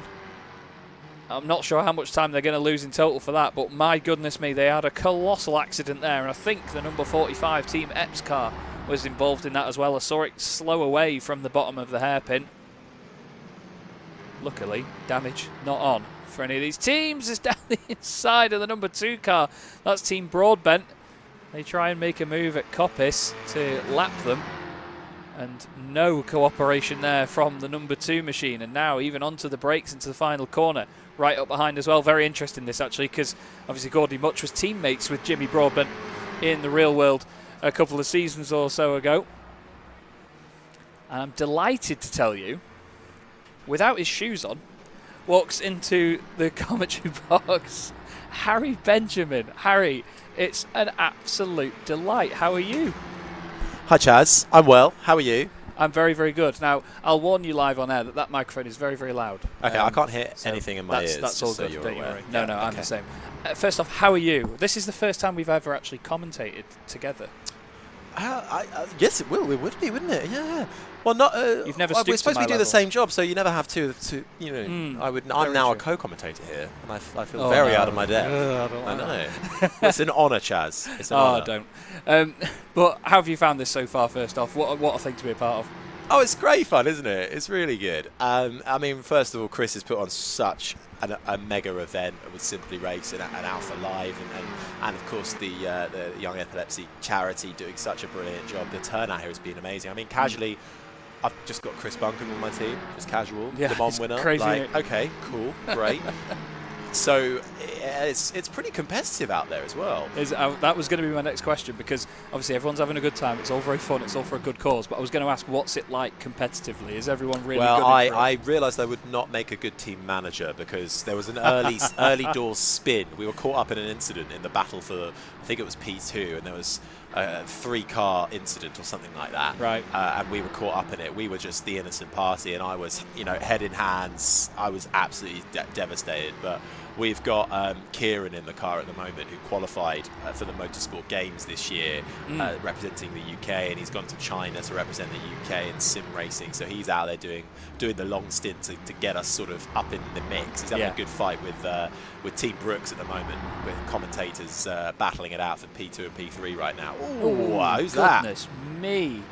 That was, I think, the number 16 car, Team Rankin. Oh, Antonio's having a shocker there. Shock. But look, it is a brilliant thing to do. Well, I mean, this is so much fun. if you can give, please do. But also just by clicking on the link, watching, being here, if you are, it's all supporting and raising vital awareness, isn't it? Yeah. Awareness I wasn't really aware of until I met Chris a few years ago and then learned about his story. So it really, everything goes a long way, even if you don't think it does. Yeah, definitely. And speaking of that as well, we've had some donations come in just recently as well. Isaac's biggest fan putting in a tenner. Pavley, another £10. Pavley donated earlier as well. Sue Davidson, thank you very much. £10 from Sue. And Michael McClure as well. Yeah, £50 from Michael. That means we are now on £5,000 exactly as of this moment. That's as well. incredible. Team Loke decided to visit East Midlands Airport for just a moment through the right-hand side of the crane curves. But That's good for us. yeah. Now, Tom Brooks made me very aware just a few minutes ago, Harry, that there is a commentators battle going on. Yes. Under the radar here. Is that on your radar as well? Well, only because Tom just told me as I came in here. To be fair, we say commentator battle. We're not battling directly. He's a much better driver than I am. Oh, don't tell him that. His head's already big. Well, yeah, but you know, I just can't compete. But actually, to be fair, once Kieran on my team told me that pretty much every corner is in 4th gear, I was like, okay, I'm only a few seconds off the pace. So he Sorry. was enlightening me into the fact we were in a battle, which we are losing currently, which I'm not. I think impressed that's why with. he told you. Yes, That's but I think we both inherited quite a few positions in the last lap. I think there was some action ahead of us. So we've got Team Das hunting us down a little bit, though, haven't we? Cameron Das headlining that one. I expected more from Team Mansell. They were quick out the blocks. Yeah. So I'm Not assuming. off the start, though. I'm assuming Nigel's out of the car now. And sorry, it's a too easy a joke. He's gone to go and argue with Grant Lyman. Although it's what's really interesting is we've got Chris Bunkum on our team, obviously an amazing driver, and so many accolades, including a Le Mans with LMP2 class, I think it was. And he was like, "This is just not quite my." I expect him to be good, and he is good, but he's not as quick as obviously the guy who was in Motorsport Games, because he was saying, we didn't have sims in my kind of generation of growing up as a driver. It's something we've had to adapt to as we've gotten older. Yeah. He's still pretty rapid, but he's not as quick as the Motorsport Games guy. Oh, lovely move down the inside there. Yeah, that was Team Much just moving ahead of Team Dendy, actually lapping was that lap, Team Dendy as well, which makes it even more naughty that the number 1 car tried to cut across the front of him on the start-finish straight. But I think there's a few teams out there, isn't there, that when they see other drivers and teams come past, they'll stick an elbow out and they'll say, "Go on, have a bit of that." This is the problem. When I get in the car, my plan is just to stay on the road. Yeah. Have we just fallen down to 6th? What on earth's happened? Have we pitted? Oh, maybe we pitted. Yes. We're in the pits. Yes, yeah. We're coming out of Yeah. the pits. Am I number 80? Yes. Oh, yeah. Come on, Team Benjamin. There you go. There's number 80. Team Benjamin now coming around the first corner at Redgate. And do you know who that would be now getting in the car? I think it's Tom. Yeah. Or it's either Tom or Chris Bunkum. It's not me. I was going to say, I hope you would be up next. Because, I mean, Christian Mansell, bless him, came on to commentate with me at the start of the stream, but then forgot that he would at some point have to go and get in the car, and then saw the cars starting to line up in the sim. So I had to Well, it did all happen quite quickly, I thought. Yeah, Suddenly we're off the formation lap, and I thought, ooh, another pit. How many people have pitted, actually? That's my question to you. You're keeping track of this, right? There we go. Harry, do you know me? No. So, who else is in the pits? Team Much. Oh, yeah, there might be penalties as well. We were doing a lot of track limits. Team Much has pitted. Team Benjamin has pitted a back out in P6, so that is pretty good going. Where's Much, though? We're looking at, where's the main screen? Yeah, we're looking at Team Benjamin. So we're currently 6th. Much have just round the first corner. Ah, okay, so Much have come out ahead. Yeah. Oh, you're back in. Oh, no. Oh. What's going on down at Team Benjamin? You're going to have to go and have a word with This Grant is I'm going to have to leave you. This is shocking. What's going on? What's going on? Harry, it's been an absolute pleasure. Thank you, Chaz. Great to have you, mate. Thank you very much. Enjoy. Harry Benjamin suddenly summoned to go and speak to his team, find out what the heck's going on. That looked like a drive-through because the car has gone straight through the pit lane and straight out the other end. But Harry Benjamin, bless him, hopping in for a quick chat as well. Hope you're enjoying the action so far, everybody. We have an hour and a quarter. Tom Brooks has just burst into the commentary box screaming, "Get in!" Arms in the air, loving life, to come and show us his pleasure at the fact that Team Benjamin have dropped even further down the order. But Tom Brooks and his team currently lead the way with Team Das in second place and Team Mansell in third. But just to reiterate, I hope you're all enjoying the show so far. It's been a great laugh to put this together. So many amazing people just the other side of this door where I'm commentating from. And it's all for a great cause here for young epilepsy. Thanks once again to the sponsors of this event, MSI and SteelSeries, and thanks to all of you that have donated so far, and thanks to all of you that have just joined us just to show your support and to be here as part of this. This is the race stream that you're watching at present, and we also have the show stream as well, where everybody will be, of course, having interviews and all sorts go on throughout the event. And yeah, it's all been very, very full on. And I can't believe we're nearly halfway through this race. I'm delighted to say that another guest has made his way into the commentary box with me. And I'm inundated with guests at the moment, but I'm joined by one Mr. Broadbent. Jimmy, hello. You're very popular today, aren't you, mate? Everyone's in here. I'm not normally. I think it's quieter in here. Everyone's like, let's go visit Chaz. I think everyone's clocked on that it's nice and chill in this room, so they wanted to come and just see how it is. But I mean, speaking of, how is it out there for you and the team? How is it going so far? I think that was my worst drive of all time, actually, Chaz. Was it actually you behind the wheel? I saved it for this event. I think I hit everything at least once. But, what I was doing, I was showing my teammates what not to do, you know. Yeah. And now they're better for it, or whatever excuse. They talk about leading by example, but you've got to lead by what's the opposite? Yeah, don't do that example. I don't know.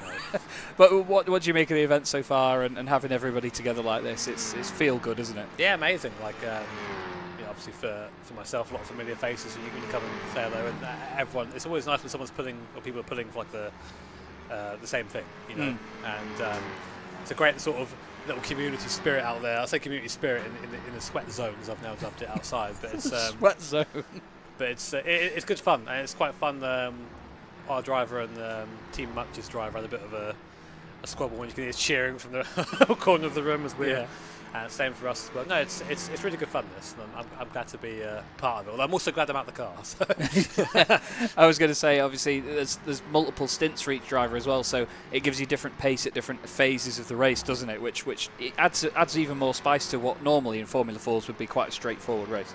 Yeah. I mean, I wouldn't usually pick a Formula 4 for an Enduro, but I'd love to see what the driver swap would look like in real life with that. Yeah. That'd be fantastic, wouldn't it? Just a guy getting launched out of a single-seater.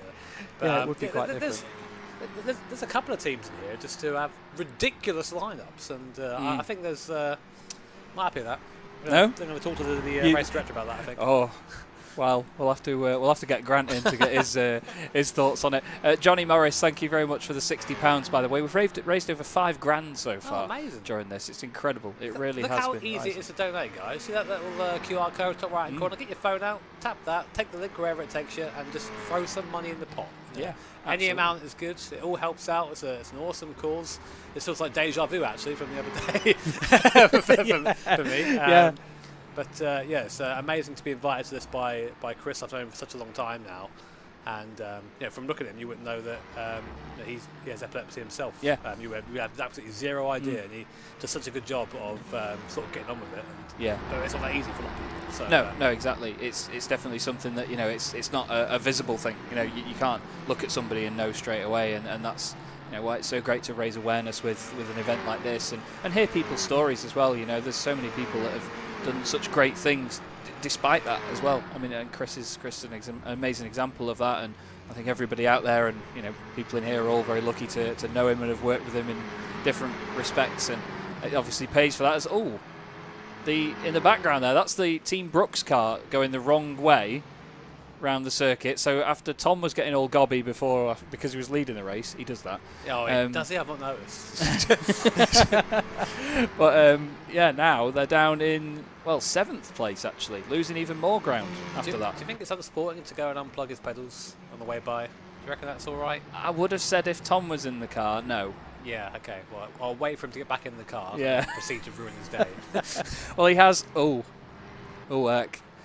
think he said. Now he's told me this is either Grace, not to throw her under the bus, or this is either that or Neil Cole. Oh, really? I don't know which I'm more scared of throwing under the bus. Yeah, I mean, I think they're... Oh, never mind. This is why we love sim racing, what isn't a game. What a game. Oh, I love R Factor. Flipping it. But still, it's part of the fun, isn't it? I mean, it gets quite competitive out there, but it's just a good laugh, all of this, isn't it? Yeah, after my first landmine, I was like, okay, I'm just going to relax now, I think. But yeah. Is that what happened, the landmine? Yeah, I got it. that and myself. But yeah, I mean, outside of the exit the old airpin, I went vertical, so I've not done that before. But it's good now. We've got a lot of the amateur drivers. They're sort of being dubbed in the car at the moment, and they're really showing their skills. Simon and Claire Turner, thanks very much for the £10 donation. Darren, Joe, Lewis and Hannah Reeve as well, £50 also in the pot. £5,120 raised, and that number is climbing very, very quickly. Any teams out there, Jimmy, that you've got your eye on to try and beat in this now? I know that the start didn't go brilliantly for you, as we've said, but no, I have sort of limited our fights a little bit now. I mean, it'd be great if we could sort of catch up to the old Team Eps up in P11. Top 10 would be good. I mean, we're saving our fast driver till last. Yeah.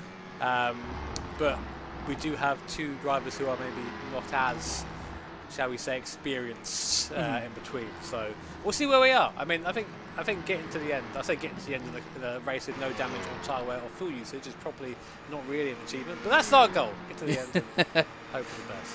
Well, I think we can find a little bit of. Is that Team Brooks again off? That's Team Brooks are just on our other monitor. Team Brooks are yet again off the road. Now I know Tom likes a bit of rallycross, but I think his influence is rubbing off on his team a little bit here. Well, no, I think actually, judging from his rallycross videos, that's about as successful as it usually is for Tom Brooks. So. Oh, there you go. There it is. There's the line.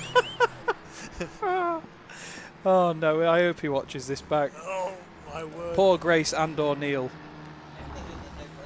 Yeah, maybe it's a no brakes challenge. We do have polls actually go on that people can donate and vote for, which you can still do, where drivers can be told to drive a lap with one hand or no brakes. They will be here in my commentary only in their area at certain points as well. Oh, guys, so no brakes. Definitely do that. That's going to be the best thing, and make sure to give it to whoever's leading. Let them enjoy that, and it's worth it. Trust me. We've got Luke Bennett's mama donating £10. I'm not sure if that's his actual mum or something we need to ask Luke about, but thank you very much for the £10 donation. Jimmy, obviously, great to have you. Thanks very much for popping in. That's my pleasure. Any words before you go? If you're watching and you've got a spare couple of quid knocking about, even if it's just like £1, £2, just throw it in. Everything helps us. It's 5.1 raised so far. That's a great amount of money, but obviously still a little while to go for our goal. But it all helps. So chuck it in the pot and do some good. I've got a weird question for you as well, actually, before you go. Your forearms are half shaved at the moment, and so are mine. Is that for the same reason that you were going to get a tattoo? Yeah, I mean, I'm a tattoo sort of guy, but no, it's because I held my own charity event over the weekend, and one of those things was to wax my forearms. Well, it wasn't my forearms, and he just put them places without me, like that. I was like, what have you done? And so yeah, not a tattoo, more just a mistake. Mine was I was going to get a tattoo and then didn't. Yeah, mine was just pain. But for charity. Yeah, charitable for charity. Pain. Guys, I'm sure there's a wax strip here. If someone donates the rest of the money right now, I'll go out and get some V and just wax Gordy Much. He'll love that. Get the roaming camera. Yeah, we'll get the roaming camera. I'm sure that's what Chris had in vision. Yeah. Oh, yeah. Alpha Live would love that on the socials. Jimmy, thanks very much, mate. It's an absolute pleasure. Hopefully see you again soon. Cheers, Jazz. Bye-bye. Jimmy Broadbent, everybody. Thank you very much for popping in, Jimmy, and best of luck to him and the team for the rest of the event. Currently running in 5th position at the moment, and as it stands, just under 2 seconds behind Team Mansell. Nearly an hour, and that would be halfway through this race. I cannot believe how... oh my goodness me, there's a colossal accident. Team O'Sullivan smashed into on... is that the exit of the old hairpin? It was. That was the number 9 machine, I believe it was. No, it was the number 5. Team Jones have just made that contact with them. That was a humongous shunt. But again, another display of why damage is not switched on in this event. It's all in the name of charity and all in good fun, of course. But thanks once again, everybody that has donated so far. I know I may sound like a broken record at this point, and you've got me for another hour, so unlucky. But what a fantastic, fantastic thing you are all doing here with us. It's not just us people here on site that are making this event what it is. It's you wonderful people at home that are also watching and donating and being a part of this great cause. Here, setting purple sectors for Young Epilepsy, an epic event set up by Chris McCarthy, the wonderful people at Young Epilepsy, and of course Alpha Live and Simply Race. Thanks also to MSI and Steel Series, the sponsors of this event too, and Fire Away Pizza as well, who are doing a one-day deal for everybody here at the venue. They're just downstairs actually from Simply Race, and they provide incredible pizzas where they're doing a lovely meal deal for us all as part of this event. It gets the thumbs up from Ryan Gill as well, because we had some delivered just before the broadcast went live. I can tell you it's phenomenal. Bit of a move down the inside there into the first corner, and that's Team Daz. That's the second place car, was going for the lead, and that was Team Loke in there as well with them. I don't think the other car in that was actually a car on the lead lap. I think that was a car that was maybe a lap down, maybe the Team Benjamin car potentially. And yeah, it was, including the lead car was Loke and Benjamin. Thanks very much, Ryan, for confirming. And Team Daz trying to carry on, and there was a bit of a moment there actually from, I think, was that Team Dendy? It looked like they almost tried to take him out as they left the old hairpin. Bit of a scary moment there, but fantastic fun has been had so far. There's still plenty of this race left to go, and at the moment, well, it's actually, I was going to say it's settled down for a moment, but I doubt it has. If we could see everywhere on the track all at once, it would be an absolute blessing. Ryan, bless him, is flicking between cars and cameras as quickly as he can as soon as anything happens here. It's great to see this side of it. As a commentator, I'm just going to, if you'll all indulge me here for a moment, as a commentator, you don't often see the full sort of production side of it with every view and every sort of angle all at once as well. There's a view and an angle for you as a car spears off to Terminal 1 at East Midlands Airport on the inside of Turn 1. Luckily for the leader, it wasn't them, just a car in front of them. But it's great to see the full production side of it while also commentating as well here. I've got a million views to look at all at once, while also getting the main feed that you can all see wherever you may be around the world joining us here. If you're wondering who you're listening to and who you want to send in a complaints letter about, my name's Chaz Draycott. I hope you're enjoying the show so far. It's all in good fun. I'm absolutely honoured to be a part of this event, and thanks to Chris for inviting me and for Alpha Live for making it possible and having me in. Really, it has been a joy so far. Team Benjamin then in a fight with car 57. That's Team Much. They're a lap down on the leaders at the moment, nearly side by side into the chicane. Team Benjamin car later on the brakes. Lovely, lovely move. Colin Talbot donating £25. I believe that's the Colin that I know as a regular here at Simply Race as well, supporting the cause. Thanks very much, Colin. Hope you're doing well. £25 in the pot puts us to £5,155. Excellent stuff, everybody. Let's keep those numbers going, shall we?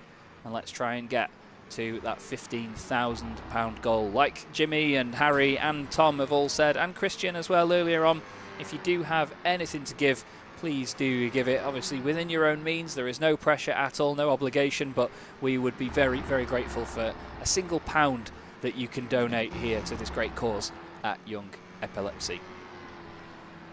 Team O'Sullivan on our screens right now, car 34 currently in 5th position.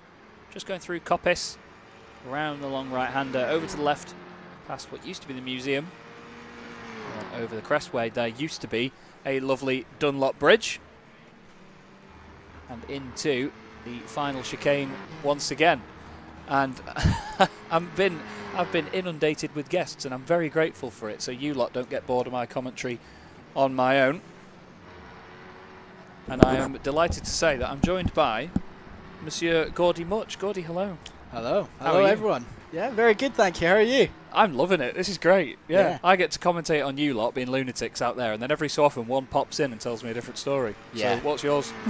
What's ours so far? So, Will Chadwick, good friend, he started the car. Pretty eventful stint. Up and down. We had a great battle with one point with Team Epsy and Zach O'Sullivan and Dendy at one point as well. Sendy. Simply, yes, Sendy. Sendy. Wendy. A Simply Race master. And yeah, it was really, really good fun. Best shunt so far was, well, I saw you upside down at one point. Well, yeah, there's a little bit of a sketchy curb on the exit. Yeah, on the exit of Old Hairpin as we're coming round to here. This curb right here has been flipping people. Oh, great. Yeah. Landmining, as Jimmy Broadbent said. Yeah. So it's a bit of a heads or tails one whenever you come around to that with how much you want to use. I'm a little bit scared for that for my stint, to be honest. I was going to say that was going to be my next question. Yeah. When are you in the car? Are you doing the final stint? I'm doing the final stint. Yeah, I'm going to the end. Bring it home. I'm going to be in about 15 minutes, something like that. 10, 15 minutes. Yeah. So I won't be with you for too long, which I'm sure you and the audience will be extremely relieved to Sad hear. about. Yeah, I won't be here for long. Yeah. Yeah. That's all good, mate. All good. It's great to have your company, Gordy. And what have you made of the event as a whole so far? That's I mean, the atmosphere is incredible. Amazing. It's just unreal. Honestly, obviously, I actually work here myself. Mm-hmm. Mike, I think this was the first job that I had when I actually moved down south in 2022. So I've been working here for the past 2 going on 3 years now. Mm-hmm. And I can confidently say that this is the most lively that the venue has ever been. It's a good event when it's really, really hot, even though you've got the air conditioning on full blast. Oh, it's boiling out there. Yeah. But, nobody cares about that. Everyone's having a lot of fun. It's for a good cause, and it's going absolutely amazing. It's absolutely mega, isn't it? Absolutely mega. And at the end of the day, it's one of those things where, I mean, I've done a few events here with Will Dendy with his Simply Race Classics that he often does, and seen it when there's a full complement of drivers in here when they get 15 drivers in, but to see over 60 people, I think we had something like 78 people out there earlier. It's just balmy to see it all completely shoulder to shoulder. It takes a good 5 minutes to walk from one end of the venue to the other, doesn't it? Honestly, when I came in, 5:30 was the arriving time. Yes. For everyone. I came in, and from 5:30, it was the busiest that I've ever seen the venue. Crazy. The venue. It's, like I said, it's busy when there's 4 people behind the desk. Yeah. Because, me, myself, or Grant. I mean, we run Friday Night Unlimited. And that's of course 30 people. But we can one-man that. Oh, you see someone upside down. Someone's flipped over. There's one of the landmines you mentioned. Is that number 6? No, that's the Brooks car, I think. Car 88. Upside down, where it belongs. Fantastic. Well, to be fair, Tom Brooks dug his own grave with this because he came in earlier and pointed out to me that there is a bit of a commentators race going on between himself, Harry Benjamin, Tom Gaymore, and obviously Jimmy as well for his work that he's done commentating. Tom inadvertently pointed out that they were winning that, and now, as a result, are not. Yeah. He actually came in here gloating when they took the lead. Yeah, he opened the door Really? just to shout. Yeah. And I think his commentators cursed himself and the team. You should know better. He should. You should know better. As a commentator, you should know about the curse. Yeah, 100%. Just forget Speaking about of commentators, we've got Tom Gaymore's company in the room as well. He's come to make sure we're not slating him, which we very much are. But what have you made of it behind the wheel so far, Gordy? Because while everyone says, it is, of course, for a good cause, not competitive, as we see contact with Brooks. It's just we see someone forgetting to hit the brake there. And Accidentally. Oh, and hello. Oh my god. Oh, there's cars absolutely everywhere. This is another example of why damage isn't on, isn't it? Yeah, absolutely. I think we would have been down to maybe 1 car if damage probably was on. Yeah, absolutely. It would have been survival of the fittest. Yeah, I mean, the event itself is actually, you've got a lot of pros here, and a lot of the pros actually know each other. Yeah. You got, obviously some of the FIA F3 and FIF2 boys here, Zakosola and Hajar, Loke. You got Manso, you got a few of the boys here. They're all racing against each other in real life.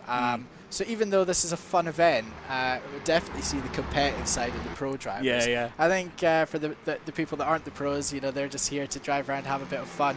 But there's egos on the line here. Yeah. Don't get it wrong. And 100%. we're here for charity, but each one of these pro drivers are actually going to be looking at the timing sheets to see what everyone else is doing. They're actually really competitive. Oh, yeah. We're here to race. Well, that's it was a loaded question really to you in that regard as well, whether you're at that competitive level with even these boys, because obviously you're not a bad peddler yourself behind the wheel. Of course. Have we had?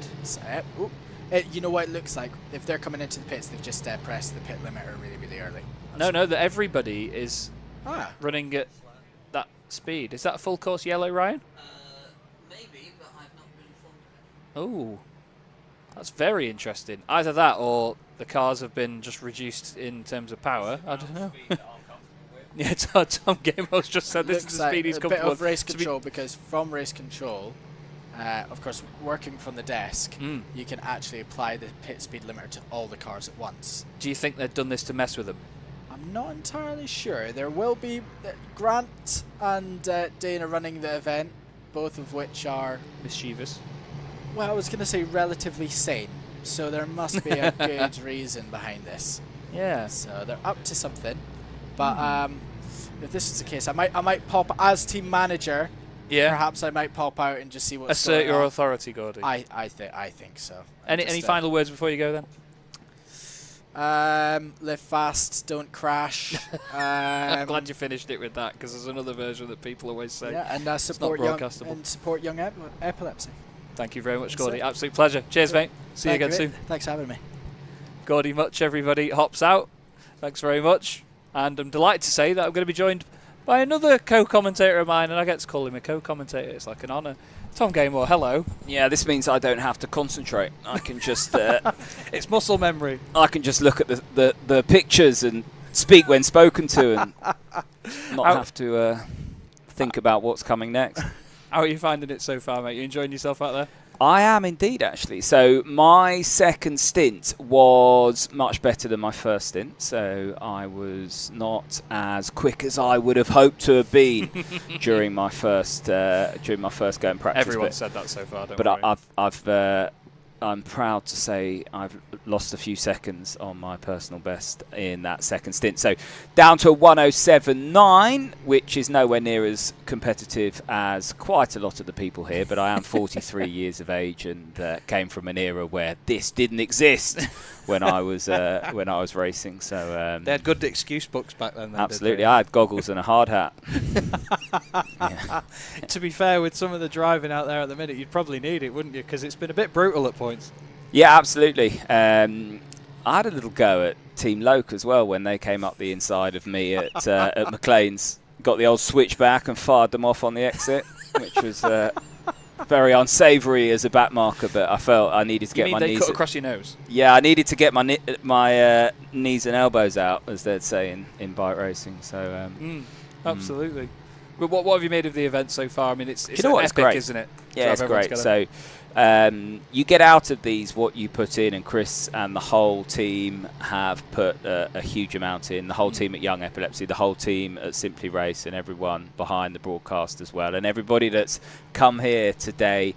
You know that they've come because Chris is a top guy, because it's a really important cause. But you know, everybody at this time of year wants to have fun at the end of the season as well, and that's what today's all about. It's about doing it and having fun. So I'm really impressed with what he's achieved. He's come a long way from when he was on the Advanced Apprenticeship of Sporting Excellence at the MSA. I was one of his sort of mentors, if you like, when that's how we first met. Yeah. And we've got a similar story in the sense that I stopped racing through injury and found a career in commentary, and of course he stopped racing for various different reasons, one of them epilepsy, but you know, he's found a wonderful foothold in commentary, and nothing's come easy for him, but he's made the most of all the opportunities that have come his way, and now he's giving back, and you know, at a young age, that's lovely to see. Yeah, absolutely is. You're absolutely right, and it's great to see that story. You know, it makes it even better to know that he's doing so much still,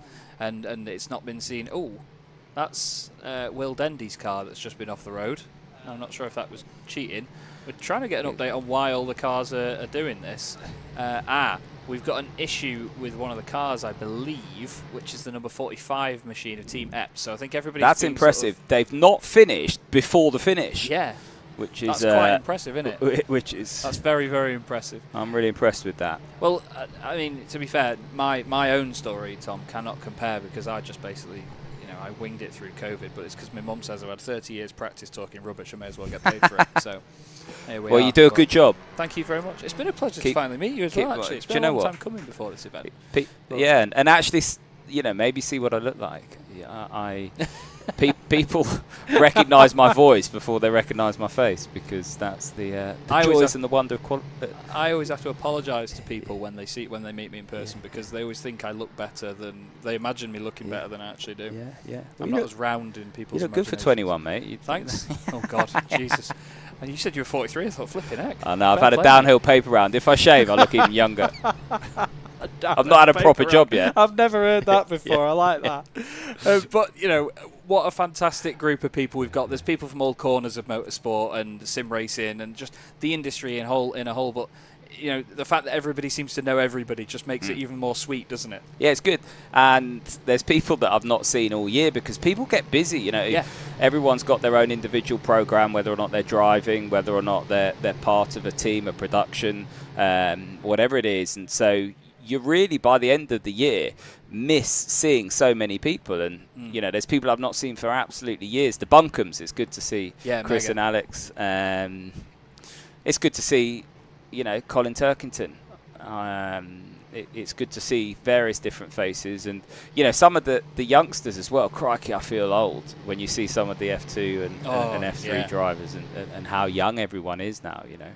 Yeah, it's nuts. I mean, to be fair, even I've only been commentating for 4 years now, but even like the likes of Isaac Hadjar, I first met him even just a few years ago, and just to see how far he's come in 4 years from one formula to the next, it's crazy how the career paths of these young drivers just skyrocket so quickly, isn't it? Yeah, get younger and younger.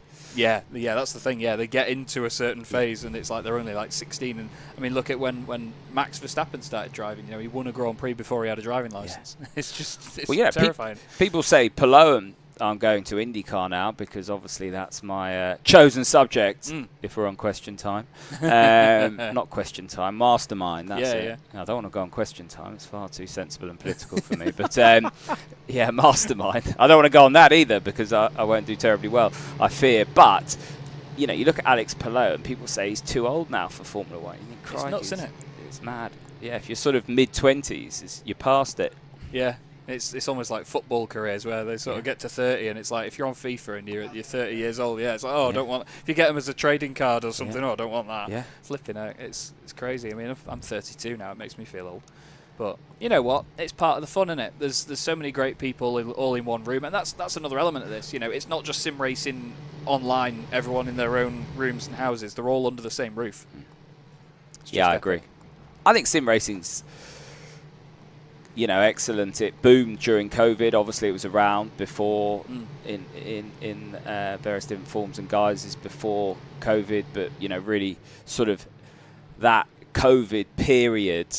One of the positives, one of the few positives to come out of that, of course, was things like technology and what happened in the sim racing world. People doing it remotely, you know, and being able to connect with people and that kind of thing. And you know, it's going from strength to strength and continues to do so. Absolutely. Are there any teams out there that you definitely want to beat in this race?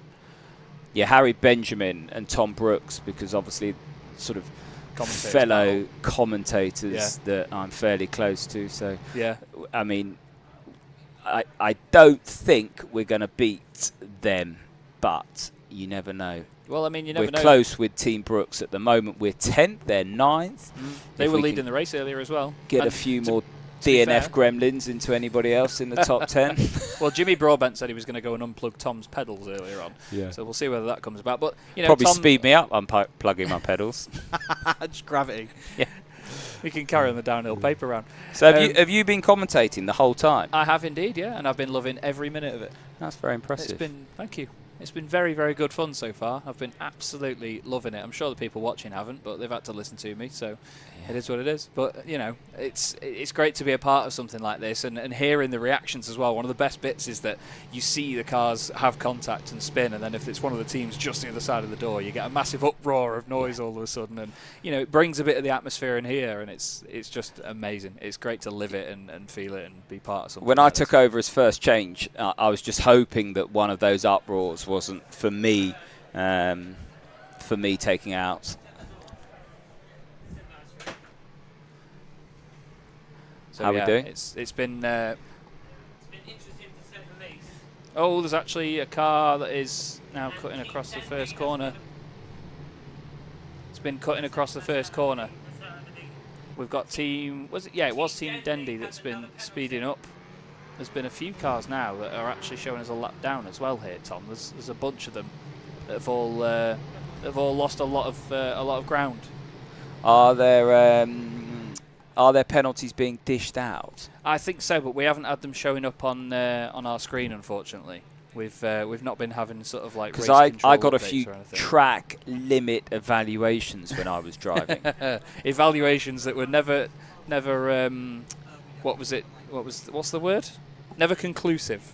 Never conclusive. Certainly, when I'm commentating, I never seem to agree with what the stewards come to the table with in terms of the decision. Yeah, it's down to Grant and Dane for them to pick up on and see what they can dish out. We thought at first that they were just mucking with everybody here and getting them to sort of slow down on purpose, but no, they've actually done this because of having a technical issue with one of the cars, unfortunately. It's actually good that we still keep going, though. We're under a sort of virtual safety car. I'm sorry, bear with me 1 sec, everybody. We've got one of the directors in here. 2 seconds.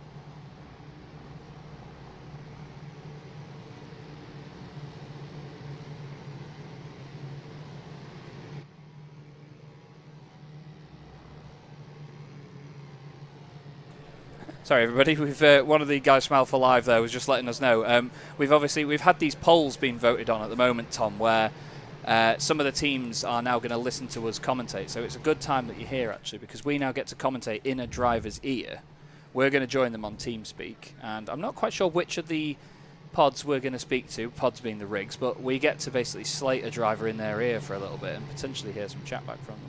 Excellent. Who are we going to speak to? The $1 million question. Well, we've had £100 donation. Oh, there's actually a very funny donation. So earlier on, someone called Luke Bennett's mama donated, and we didn't know whether this was something we just had to ask Luke about or whether it was actually his mum. But coincidentally, Luke Bennett's daddy has now also donated £10 to the stream, which again we'll speak to Luke. But thank you very much.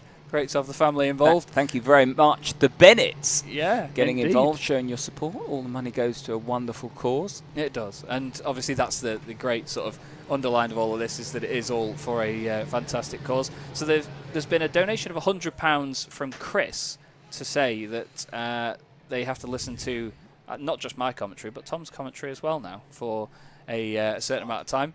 And it has now started. I'm in one of the driver's ears. Do we know which of the ears, Mike? We're in Cameron Daz's team. So where are they? Oh, they're the race leader at the moment, Tom. So what can we say about them? Team I mean, Daz. They're not at full pace at the moment, but where are we on the lap?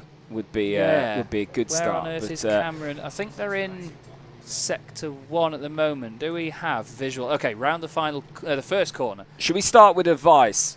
James Whittam, if you watch your British Superbikes, will always say around Donington. He's a good commentator and all. The green stuff's slippy and the black stuff's grippy.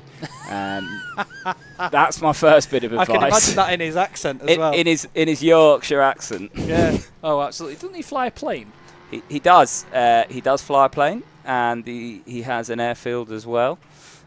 He's got some wonderful stories together with the likes of Steve Parrish. Other words of advice: if in doubt, flat out. One of the oldest. Yeah. If in doubt, or if really in doubt, back out. I've heard that said differently. It's not broadcastable. No. One of the best ones I heard from a rally driver friend of mine recently was trees or trophies. That's it. On pole or around the pole. What others? I'm just trying to think now. There's some fantastic phrases out there. It's all just metaphors. A shame. I want to hear them. We can throw some mental arithmetic at them, or yeah. If test them on their French oral GCSE whilst they're going round. Look at this. They're still going to manage to hit this apex, are they? Ooh, just a little bit. Driver of the number 6 car, I know you can hear us, but just signal to us. Just drive on the grass for us a little bit on the right. Go on. Dare you. Go on, do it for charity. Turn on the right. Go on the grass. Dare you. Don't listen to your team manager. You can do it. Honestly. They're lying to you. Just weave or something. Slam. I'll tell you what, brake check whoever comes up behind you. Yeah. Please? No? Thank you to Atmosphere RQL for the £10. And I tell you what, that's probably Cameron behind the wheel, isn't it? Taking it easy. Now the car is up to speed, so that's why they weren't driving on the grass. Back. Right, that's why they weren't driving on the grass. Speed. If you can hear us, straight line the chicane. We No, promise track we'll delete limits. your penalty. Yeah. I mean, I can't promise anything for Grant, but right, we need to do. Oh, do we, Ryan, Mr. Gill, our director? Do we have onboard cameras? Right, okay. Can we go on board for a second and assess this driver's driving? Because I'm worried this is actually Cam. So there we go. Lovely, lovely apex at turn 1. Wide over to the left-hand side. Tightly knit to the inside line down the craners. You want to hit the first This is curve, Hollywood. but The not the first second one. element's called Hollywood. Then this is the craner. See, this is why Tom's here to school me. There's the old hairpin with a car joining from the left-hand side. Go on, please hit them, please hit them, please hit them. Ah, you let down. There used to be a bridge here. Didn't have the blue. What was the car called that was on top of it? There was a blue like rocket car thing Yeah. on top of it, wasn't there? Then No. McLean's. I always call it McLean's, but it's McLean's, isn't it? Because I McLean's, used to listen yeah. to Charlie Cox in the Yeah. 90s, and he was Australian. He called it McLean's. Up to Coppice. There used to be a massive entry curb at Coppice. They flattened it out there, which I think's taken away a bit of the challenge. Obviously, there Yeah. was a bridge over the back straight here at Donington as well. And then you would go left down to the Adelaide hairpin, the Grand Prix loop, but we're on the national circuit, so it's a quick right-left through the chicane, and we're into pit lane. Yeah, Pit lane here at Donington's really tricky because you've got that multi sort of step bit yeah, here. yeah, it's all bumpy, isn't it? Yeah. Have they just missed that box? Have they missed the box? They have. Go on. Now you've got to reverse it, have you? No, maybe? Now they've They'll be getting out of making the car. Horlicks of this. Yeah, they absolutely, they absolutely have. There's a question. Do you prefer the national or GP layout? GP. Really? Yeah. I didn't expect that. Why? Well, do you know what? Actually driving the GP loop's really difficult because down to the sort of the loop, the Adelaide hairpin, it's really hard. You just feel like the car is never going to stop. You can't come off the brakes. But actually, you know, from a spectacle, I think it provides more of an overtaking opportunity. The national circuit's really hard to pass. Really, really hard to pass. Oh my God! Tom Brooks has just walked in. This with commentator knows what he's doing. I brought a bottle of water. He's bought pizza and all sorts. No, I'm pizza. okay, Has thanks, that got buddy. mushrooms on it? Are you a psychopath? Oh, it's chicken.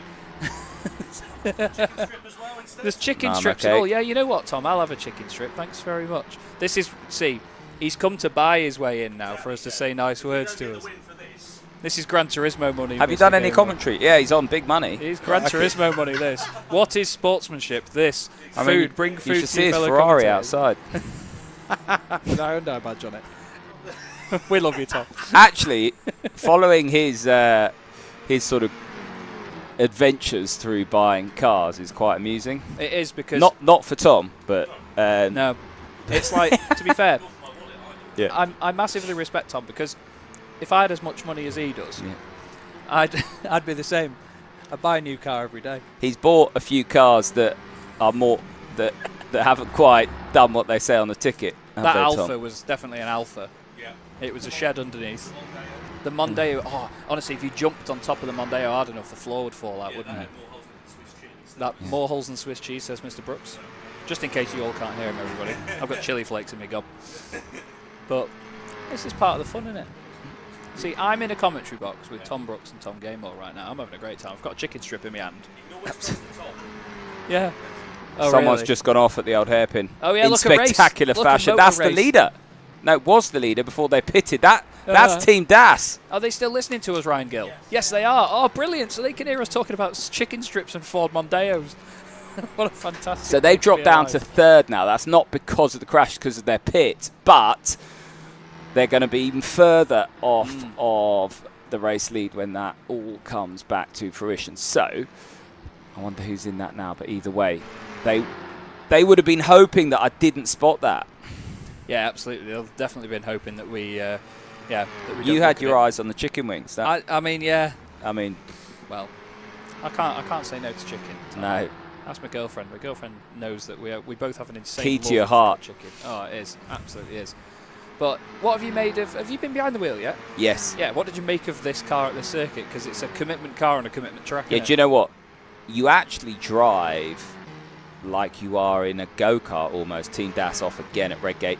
You brake in a straight line. You can't really brake into the corner, which put me off a bit because that's more what you would do away from a sim.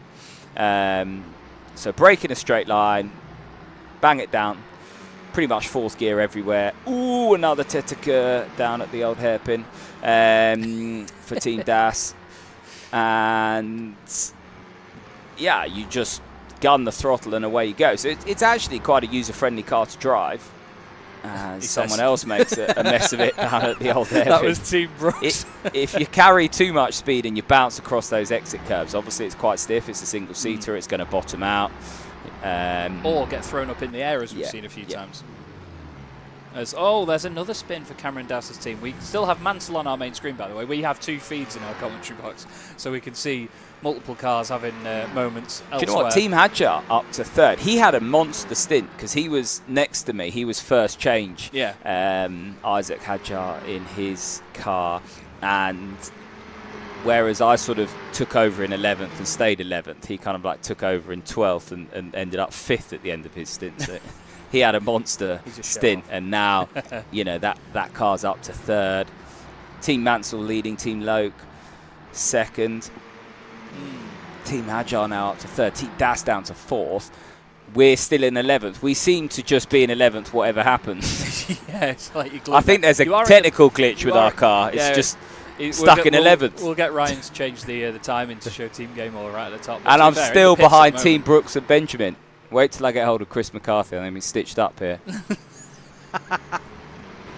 It's all Chris's fault. Oh, hello. There's a check-up and a car off the road. There's a couple of... That's Mansell and Loke cars together. Car number 7 on the inside as well. That's Team Turkington. I've not seen too much of them, considering the car is bright pink. But this is the lead battle for this race now, Tom. And well, 10th of a second between them. Yeah, a bit of lap traffic in front as well. That is the number 34, I think. That's the O'Sullivan car. This could get interesting as Team Loke have the run now, don't they? They're going to have the inside line down into Redgate. Surely they're going to have a look, but no, it's the back marker who has to... Oh, no!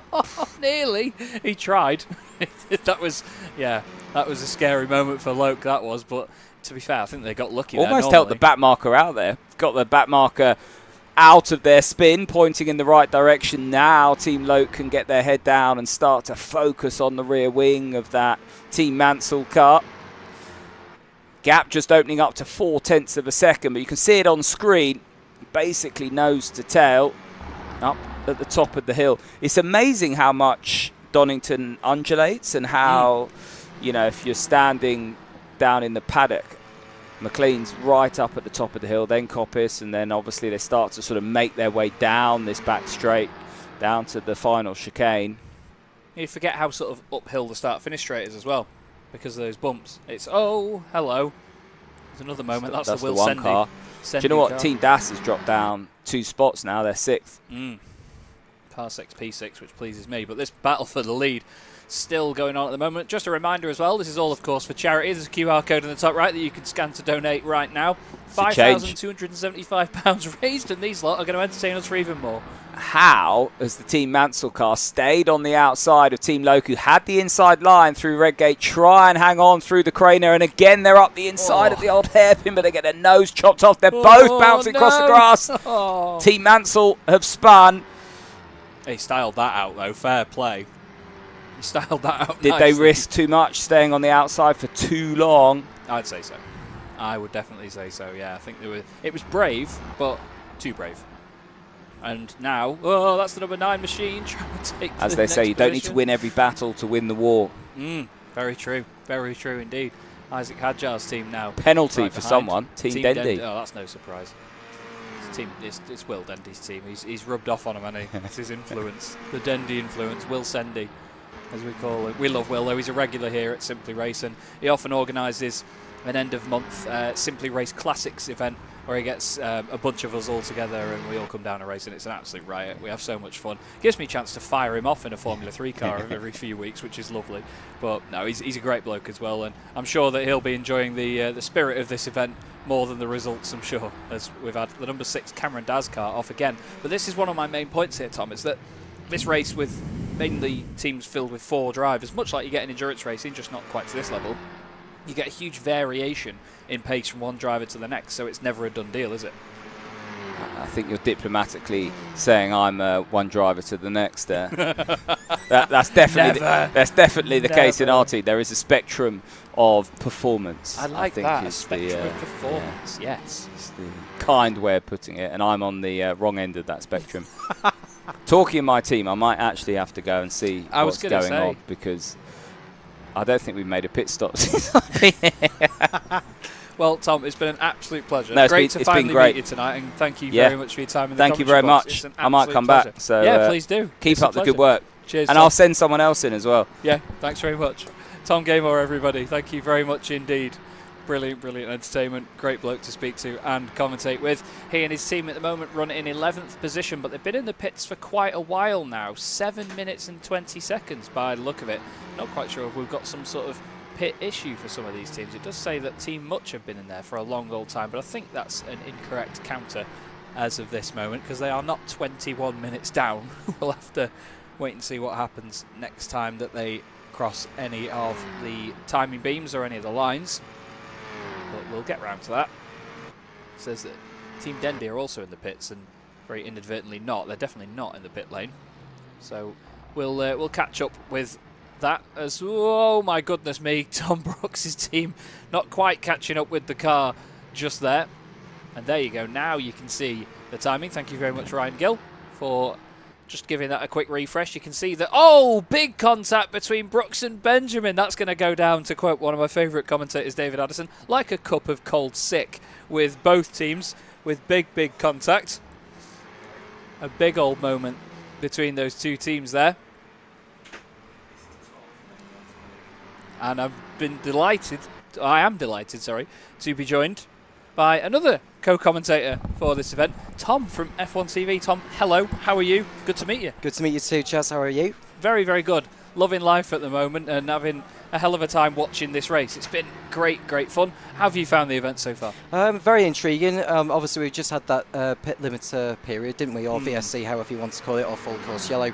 And the drivers seem to have had a lot of fun so far over the course of the last hour and a half. There have been a few barrel rolls along the way. I don't mean to mention names, but I'm sure everyone has been here long enough to have seen everything that's happened.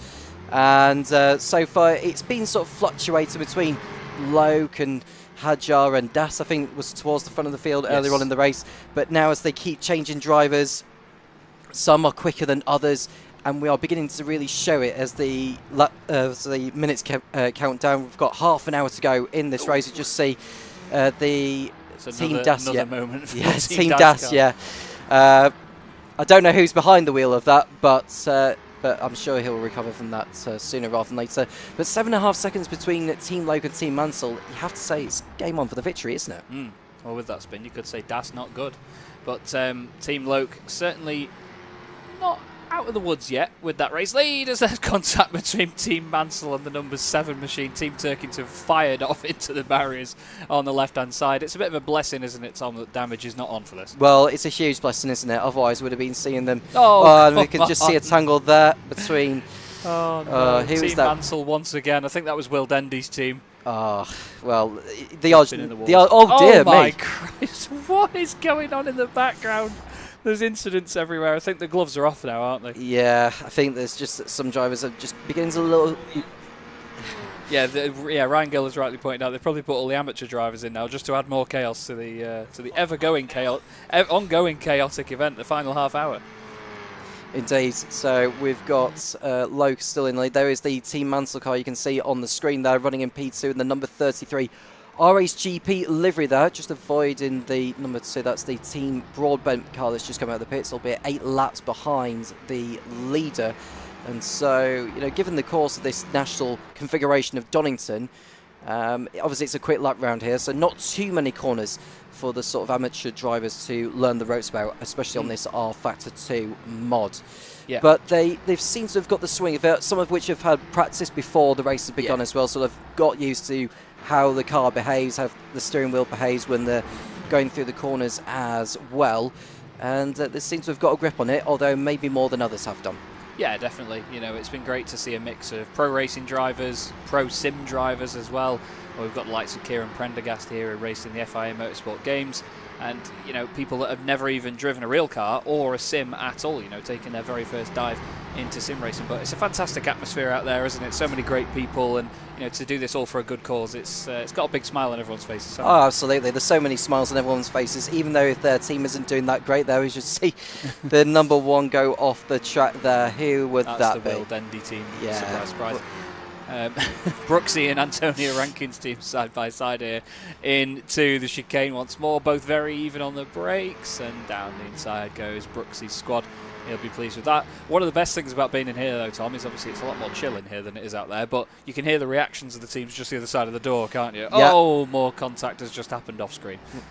I can imagine there'll be quite a reaction to that as well. You can see all of them just get a little bit, I don't want to say carried away, because you know, some will be less experienced than others, but you just need to try and learn not to crash into each other, because at the end of the day, this is a racing event, not a destruction derby. Yeah, it's not Wreckfest, this, it's R Factor. No. But so obviously this is the first time we've been introduced, so how do you know Mr. Gaymore, and what have you worked on? Well, I've known Tom since, I think, the lockdown period of 2020. We've been in contact with each other quite a bit, but given the lockdown period of all the COVID restrictions in place, everyone was in sort of working within booths within the office in the broadcasting area, so it was kind of impossible for me to get involved in anything really. But more to that, I purely knew him from his time at F1 as well, over in Biggin Hill, because I work over at Formula 1 as a logger and researcher, you see. So during race weekends, the next one being Las Vegas, I get involved in logging the live sessions for Formula 1.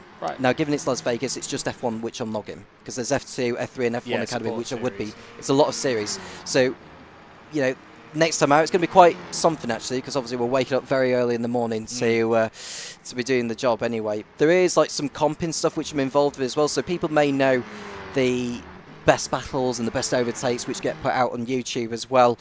I contribute heavily to that by comping the best overtakes and battles before a group of people gather together to decide which would be the best to be put into the final edit.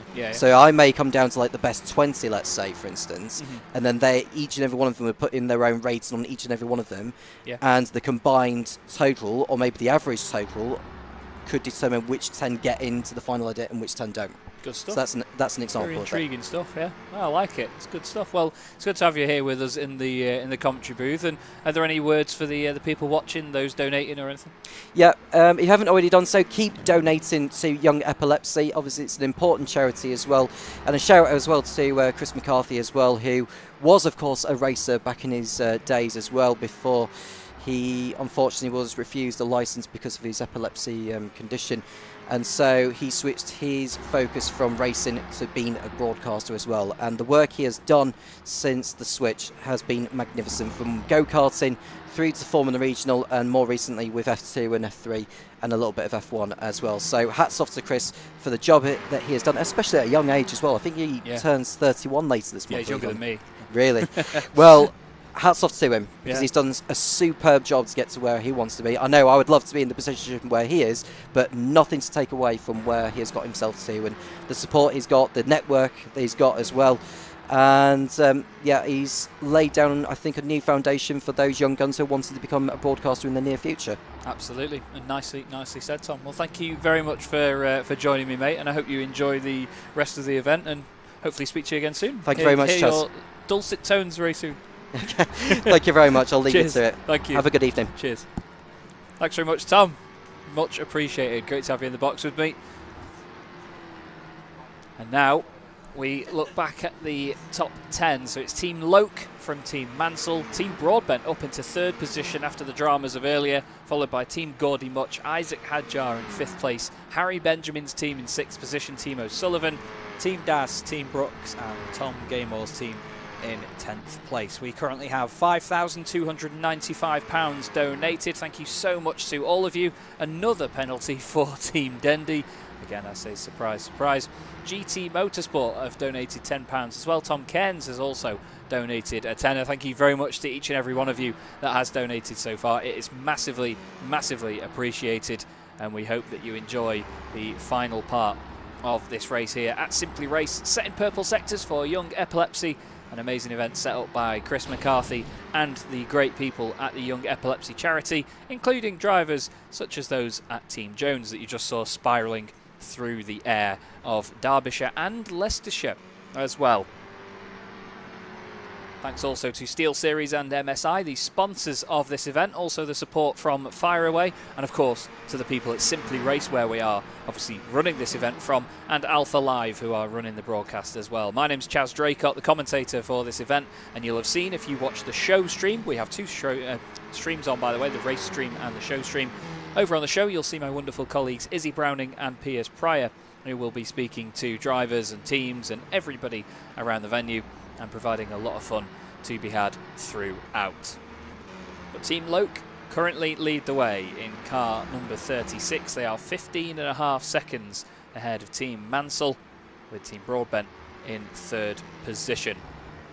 Going down through the old hairpin at the moment, using all of the curb on the exit, and then back up the hill towards McLean's. There's Team Epps trying to get one over on the Tom Gaymore team. Down the inside they go and back up into 10th place. Can the Gaymore team get back at them though in the next couple of moments? A little look down the inside there into Coppice, but nothing doing this time round. As they go down the back straight once more towards the chicane.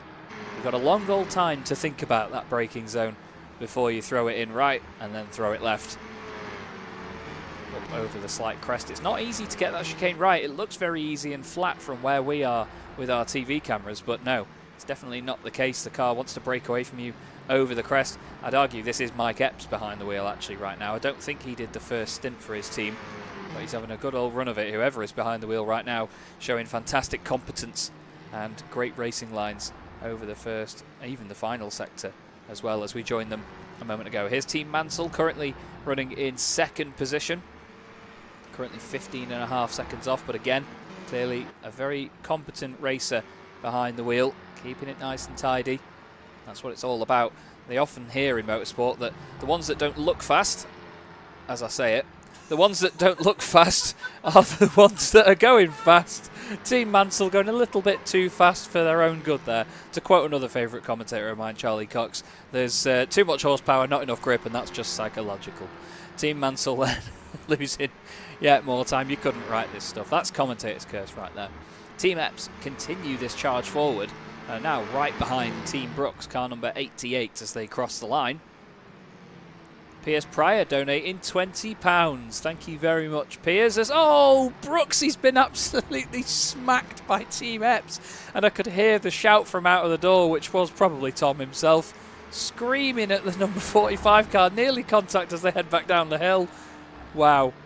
It's hotting up out there. I mean, it's still much cooler in here than it is out there, I can tell you. As Jimmy Broadbent called it earlier, the sweat box outside where all of the rigs are.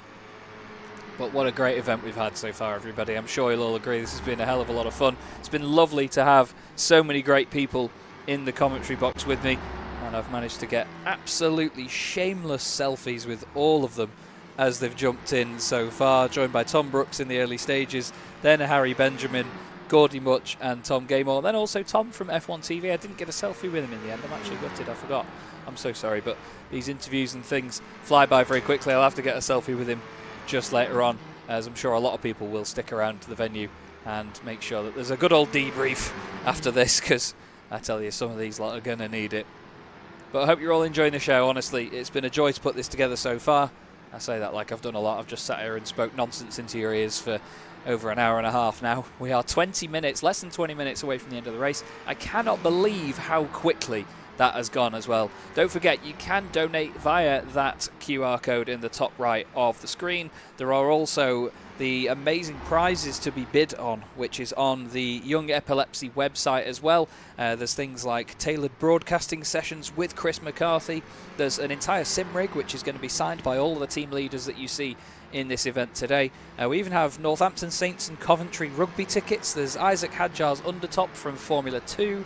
Even some hand-embellished canvas artworks from Paul Oz and a Roman Belinsky race suit as well. There's so much more on top of that. Go and have a look on the Young Epilepsy website, and you'll see all of the amazing prizes that you can bid on there. The auctions for those finish on Sunday, so you've got plenty of time to still get your bids in. But it's absolutely awesome what they're all doing so far. And hats off to everyone involved. Hats off to Chris and Young Epilepsy, the charity, doing an epic job. Right now on our screens we have the number 1 car of Team Dendy, 5 laps down on the car ahead of them, side by side with car 45, Team Eps. Mike is a regular at Will's Simply Race Classics events, so I'm sure they won't be too scared of firing each other off the track at some point, if it's both of them behind the wheel, that is. It's one of the beautiful things of this, is we don't know who is behind the wheel of each car. I think Dendy's just gone flying off the road in the background as well, actually, at the old hairpin at the bottom. But Team Eps currently making it nice and tidily through McLean's, up towards Coppice. And there's been a penalty for Team Hadjar from 5th position. Isaac Hadjar's team getting a penalty now. So that will drop them down, although Team Benjamin are a lap behind them, so a decent gap for them to absorb that penalty into. Depends on how long that goes on for, of course, whether it's a drive-through or whether it's a stop and go. I'm pretty sure it's drive-through penalties that are being given out. There's no sort of time penalties that are being put on. Megan Mansell, thank you very much for the £50, and our own Ryan Gill as well, £10 from Ryan. Thank you very much indeed, mate. Puts our total now up to £5,375. Hats off again to Ryan for doing the broadcasting here and the directing of this race broadcast for you all. He's been showing us the pictures when we need to see them, as there's contact off screen with Mansell and Brooks. They've just had a big coming together down the hill, and Team Mansell second place in this race, hoping not to fall by the wayside too much. Certainly getting amongst it with the lap traffic. Wow, they're really throwing it around, aren't they, at this moment in time? But Joseph Loke's team making an example of this at the minute, opening up that gap even further now due to the dramas that have befallen car number 33. So a quick recap: it's Loke, Mansell, Broadbent up into 3rd place, Much, Hadjar, Benjamin, O'Sullivan, Daz, Gaymore and Epps. Thanks very much to Simon for donating £25 to the stream. Your generosity is much appreciated. We've now hit £5,400 raised for Young Epilepsy here at Setting Purple Sectors. You're listening to the tones of Chaz Draycott here in the commentary box, enjoying myself thoroughly being part of this event. I've had some great company throughout this broadcast, and we've had some mighty fine interviews and interviewees as this has gone on. Let's not forget as well, I actually had Jimmy Broadbent in for a little bit earlier on as well. He's another one I actually didn't get a selfie with, but to be fair, I already did the fangirling thing and pestered him for a selfie earlier on as soon as he arrived at the venue. Obviously, that's what you've got to do with these people. So Team Loke at the moment are still flying, but we look here at Gordy Much's team. Gordy told us he was going to be the last driver in the car, so it's very likely that this is him now behind the wheel. Gordy, an accomplished racing driver himself. He's been racing in GT4s and raced with Jimmy Broadbent actually in the Praga Cup, which they won. Did an incredible job there, winning that championship title. I remember when they won their first race as well. I was actually on the PA commentary at Snetterton when they won their first race together. It was an epic moment, and then obviously they've gone on to win championships since then. It's just epic, absolutely epic stuff. We've got yellow flags being thrown around all over the place, so we don't really know where to look at the moment. But there's only 14 minutes left of this race. Let's please try and get up to, I know that we are still a bit far away from that 15 grand goal right now. Let's try and get 6 grand at least before this broadcast finish, hey? Why don't you scan that QR code in the top right? Whatever you can give, whatever your means, please do give what you can to this fantastic charity, supporting wonderful, wonderful people. And our very own Chris McCarthy has epilepsy himself, and it's affected his career, and he's got a new path in said career, but obviously it wasn't the one he set out to go and chase because of epilepsy as well, and it still affects so many people around the globe, and it's great to be here raising the awareness for it, and we would massively appreciate your donations where they can come in. Team Benjamin just had a bit of an excursion off the road there as Team Much throw it up the inside at the chicane, give him a bit of a kiss on the way through. thank you very much, they say. And through to the start-finish straight. Team Brooks have been fluctuating up and down the order. 12th position right now for them in car number 88. They'll be hoping for a little bit more in this final stint of the race, wanting a few more positions maybe, but it's not come their way just yet. We've just got to keep plugging away and do what they can do. We'll know when it's Tom driving the car because it'll never be on the road because he's a rallycross driver at heart. So he'll be trying to send it everywhere that hasn't got tarmac on it, basically. But he's got Neil Cole in his team as well. Neil, a very accomplished presenter and commentator. He was at the FIA Motorsport Games recently and hosted the opening ceremony for it, as well as other duties over the course of the weekend. But right now, the race just winding down to its sort of finale here. I was going to say winding up to it, but some of the drivers now are very focused and concentrated, it seems. We haven't got the sort of mid-race chaos that we had earlier on. It seems like they've saved a lot of their fastest drivers until the end to try and get a serious push to the line in for their respective teams.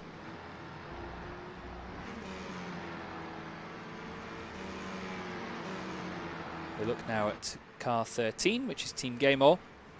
Currently inside the top 10, ahead of Team Epps once again, which is interesting. I'm not quite sure where the Epps car went, but they certainly overtook them earlier on, so that's definitely changed. They've got the Team Mansell car behind them on the road. Team Mansell in second place, closing down the race leaders at present. It was a 105.5 last time round for Team Loke. They've actually just done a purple Sector 2 as well, so really flying. So the pace has been rapid throughout. We've had Mother Loke, thank you very much Mother Loke, donating £25, with Loke's team leading the way. It's a fantastic time to donate. Thank you so much Mother Loke for your donation. We've just had a spin there for the number 88 machine off the road once again. That is from McLean's up towards Coppice. Maybe just overdoing it on the curb on the left, and there is Dendy. Dendy's team, what a save that was by Team Brooks. I think the Dendy car, ended up in the gravel where it belongs, and back onto the circuit now.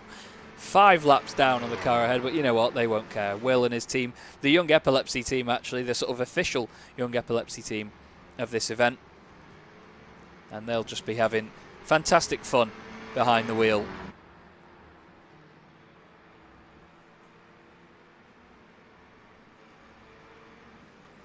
Got all sorts of notifications and things coming in from directors here and there on the broadcast, and everybody at home watching.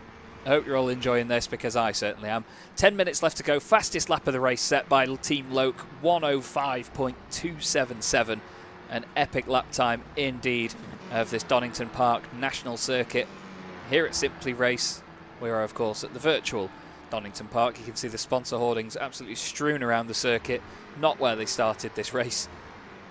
But thanks once again to the guys at Simply Race for putting this together, and for the guys doing the broadcast as well. Alpha Live on the show stream. Ryan Gill directing the race stream here, as you see, all the cameras and the timing and everything is. Look at Loke floating this car around McLean's. Incredible to see it. You love to see it. Really getting the most out of these Formula 4 cars, but they're great cars to race on this sim. You really have to throw them around to get the most out of them. Here's Team O'Sullivan, the car that was very, very close to the sharp end in the early stages. Harry Benjamin's team coming into the pits. That relinquishes a position to them. Now O'Sullivan moving up into 6th place. Round Redgate they go. Onto the power using all of the curb. Even faster. Fastest lap of the race now for Team Loke. 105.146. Absolutely rapid stuff from them. They'll be over the moon with that. They've got a bit of lap traffic to deal with right now as well. The number 16 car is on our left-hand side just there. As they go down the craners, I think they've cleared them now. That's Antonia Rankin's team. We'll have to catch up with Antonia afterwards and see how she got on. She was certainly worrying about it. There's a penalty for Team Benjamin. Now they are in the pit lane already, so I'd imagine that's what they're serving, unless they've sped into the pit lane and had an issue, because they have come to a stop in their box. But look at how much of the road that Loke is using here. You can see how much the car is bouncing around as well. Really is moving. Look at that little correction there as they go over Coppice and now into the slipstream of the car in front. Who is it in front? Well, you better pray it's not Dendy. as they come down in towards the final chicane. It might very well be Will Dendy's team, actually. I think it is. It's either that or it's Brooksy's team. I can't quite see the number on the side of it, but they're right in the slipstream now. Not much power in these Formula 4 cars. It is Dendy's team, actually, as they head into the first corner. Hard onto the brakes. Dendy says no. Thank you very much. And then, yeah. Oh, contact on the exit for Loke. Wheel-to-wheel stuff. But thanks to R-Factor having a very good contact model here, especially on what we call a LAN connection, where they're all in the same room. I mean, that was a bit sendy from Dendy, wasn't it? Wow. Very, very committed to stay with the race leader. It's not happening, though, for the number 1 car, unfortunately. And Loke continues to soar on by and extend that race lead now to nearly half a minute to Team Mansell behind. Well, this has been great fun so far. Let's try and get that £6,000 goal, shall we, before the end, if you haven't given so far. Team Much donated £125. That's how you do it. Thank you very much to everybody. Get it? Very much? From Team Much. Donating £125. Confirmed Ryan Gill has his head in his hands at the end of this one. Team Broadbent, car number 2, somehow up into 4th place. They were languishing further down the order earlier. Now, definitely not the case. They have moved right back up towards the front of the field. They were in 3rd place earlier, but Team Much have actually moved up into 2nd place. When did that happen? I thought it was Team Mansell that were in 2nd. Told you, everybody, I'm not a very good commentator. We've actually, as well, I've just had confirmation. Mike Yao at Simply Race has sent me the message. We're looking at Team Broadbent's car. And, oh right, they've bought 8 laps to jump onto the lead lap, which is why they've suddenly shot up the order. But Jimmy has donated £1,000, which is absolutely epic. So thank you very much to Jimmy and his team. That puts us on £6,550. Just hasn't shown up in our little graph here on the stream, but that is absolutely epic. Thank you, Jimmy. Thank you, everybody, for being a part of this. It is epic, really, really epic. So they bought 8 laps to jump onto the lead lap. I love that. That's a strategy that we did not consider at the start of this event, but it's definitely one that has come to fruition now, and I wonder how many teams will now throw money at Grant and Dane Baird, bless them, behind the desk as they manage this race to try and get themselves further up the order. Team Dendy would have to take out a new mortgage, I think, to start from that far down, but we'll have to see. They should probably do that. Yeah, there should be, there's no cost cap either. They can donate as much as they want. It's all for charity, of course. But, yeah, Team Broadbent, hats off.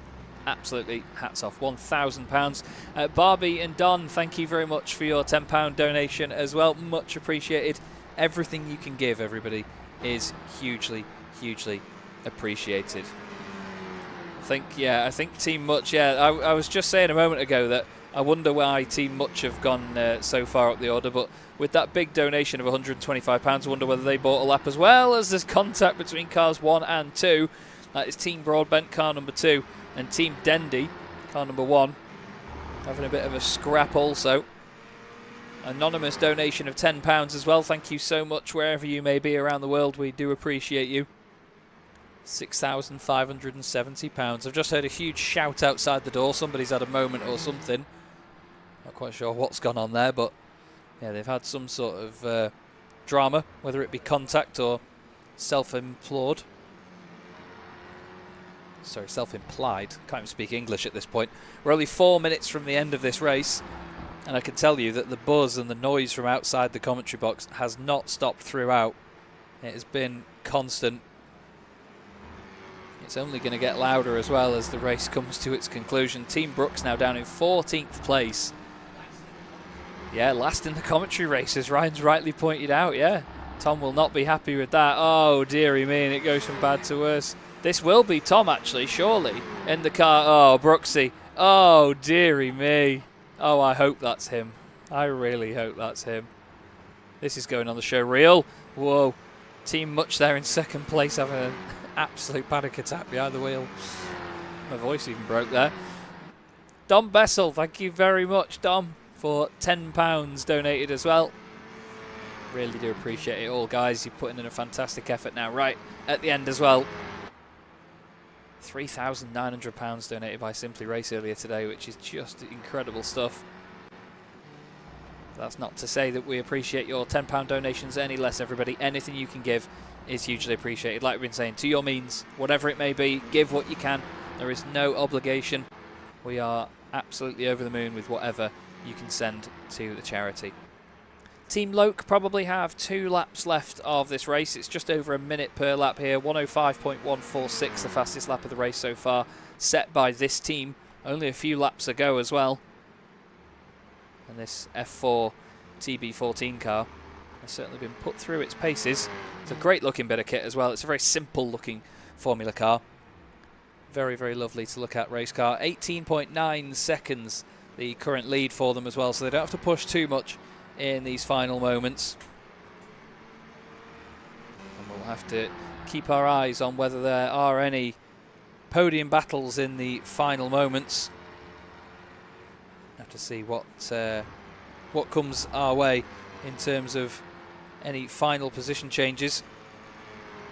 But I'm pretty sure it's going to be Team Loke that are going to take this one. Car number 36, Gordy Much's team, running well in second place at the moment. And car 33, Christian Mansell, joined us at the start of the stream. It was great to have him commentating with me for a little bit. Another anonymous £20 donation. Thank you so much. Puts us up to a total of £6,600. And no, it's not that I can't read.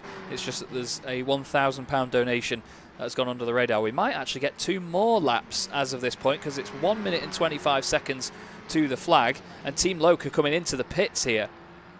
Wow, this is a very, very late stop. And it looks like they're going to pull over into a pit box as well. Wow, goodness me. Are they going to get one driver to do the last 2 laps, or are they taking new front tyres? That car went up on the jacks. Here's Gordy Much's car round the final corner to cross the line. And this is going to be the beginning of the final lap. They now take the lead as well, right at the death. Can you believe that? There's a big laugh out of the window. I don't know who that was or what they were laughing at. But, oh, it was a penalty for Joseph Loke's team. So Gordy Much has stolen this right at the death from them. Can you believe it? They're all going to be shouting fix out here because he bought laps and he works here. He works at the venue. Oh, it's absolutely shameless from Team Much. Can you believe it? Oh, it's unreal, this. Oh, and Loke's having a drama. Loke is having a big drama in the background, I can tell you. They've gone off Kelvin Burt style off at the old hairpin. Recovering back on the circuit now. They've dropped down to 3rd position. Mansell takes 2nd place. That's not a phrase I thought I'd ever say in my career. Wow. No relation, by the way. But into the final corner, wherever you may be around the world, if you are in chat, please give us some clap emojis, because Team Much win the Set in Purple Sectors event here at Simply Race for Young Epilepsy. Car 57 takes the checkered flag and wins the race.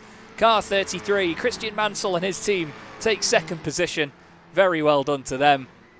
And then 3rd place is going to go the way of Team Joseph Loke.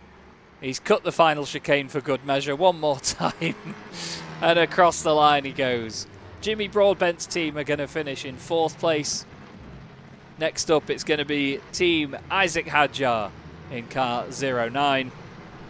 Team O'Sullivan will finish in 6th position, 1 lap down. Harry Benjamin's team in 7th place. Team Cameron Daz was next up, ahead of Jones, Epps, Gaymore, Turkington, Rankin, Brooks and Sendy Dendy down in 15th position. I can tell you, everybody, that the buzz has just got even louder now outside the door. And we'll wait on confirmation just to see what the next step will be, whether here on the race broadcast we continue on, or whether we have any interviews or anything to do. Another anonymous donation of £100 comes in. Thank you so much. Really, really do appreciate it. Wow, what a great event though. We'll have some B-roll for a little bit. I'll continue to warble, and we honestly hope, everybody, that you've enjoyed this event. It's been great fun to put this on. And of course, we've had the 2 streams as well, so hopefully you can go back and watch both of them. We've had the race show here with me, Chaz Draycott, and also my wonderful colleagues Izzy Browning and Piers Pryor have been taking on the show, actually, as it has been in the venue. So it's been the race stream and the show stream. And we've had a lot of entertainment and a lot of fantastic engagement at that side. But that's all from me here in the commentary box here at Simply Race for the Set in Purple Sectors event. Thank you so much to all of you that have donated. Thank you to Alpha Live, Simply Race, Chris McCarthy, everybody involved. It's been an absolute joy. Thanks once again, and we'll see you again very, very soon.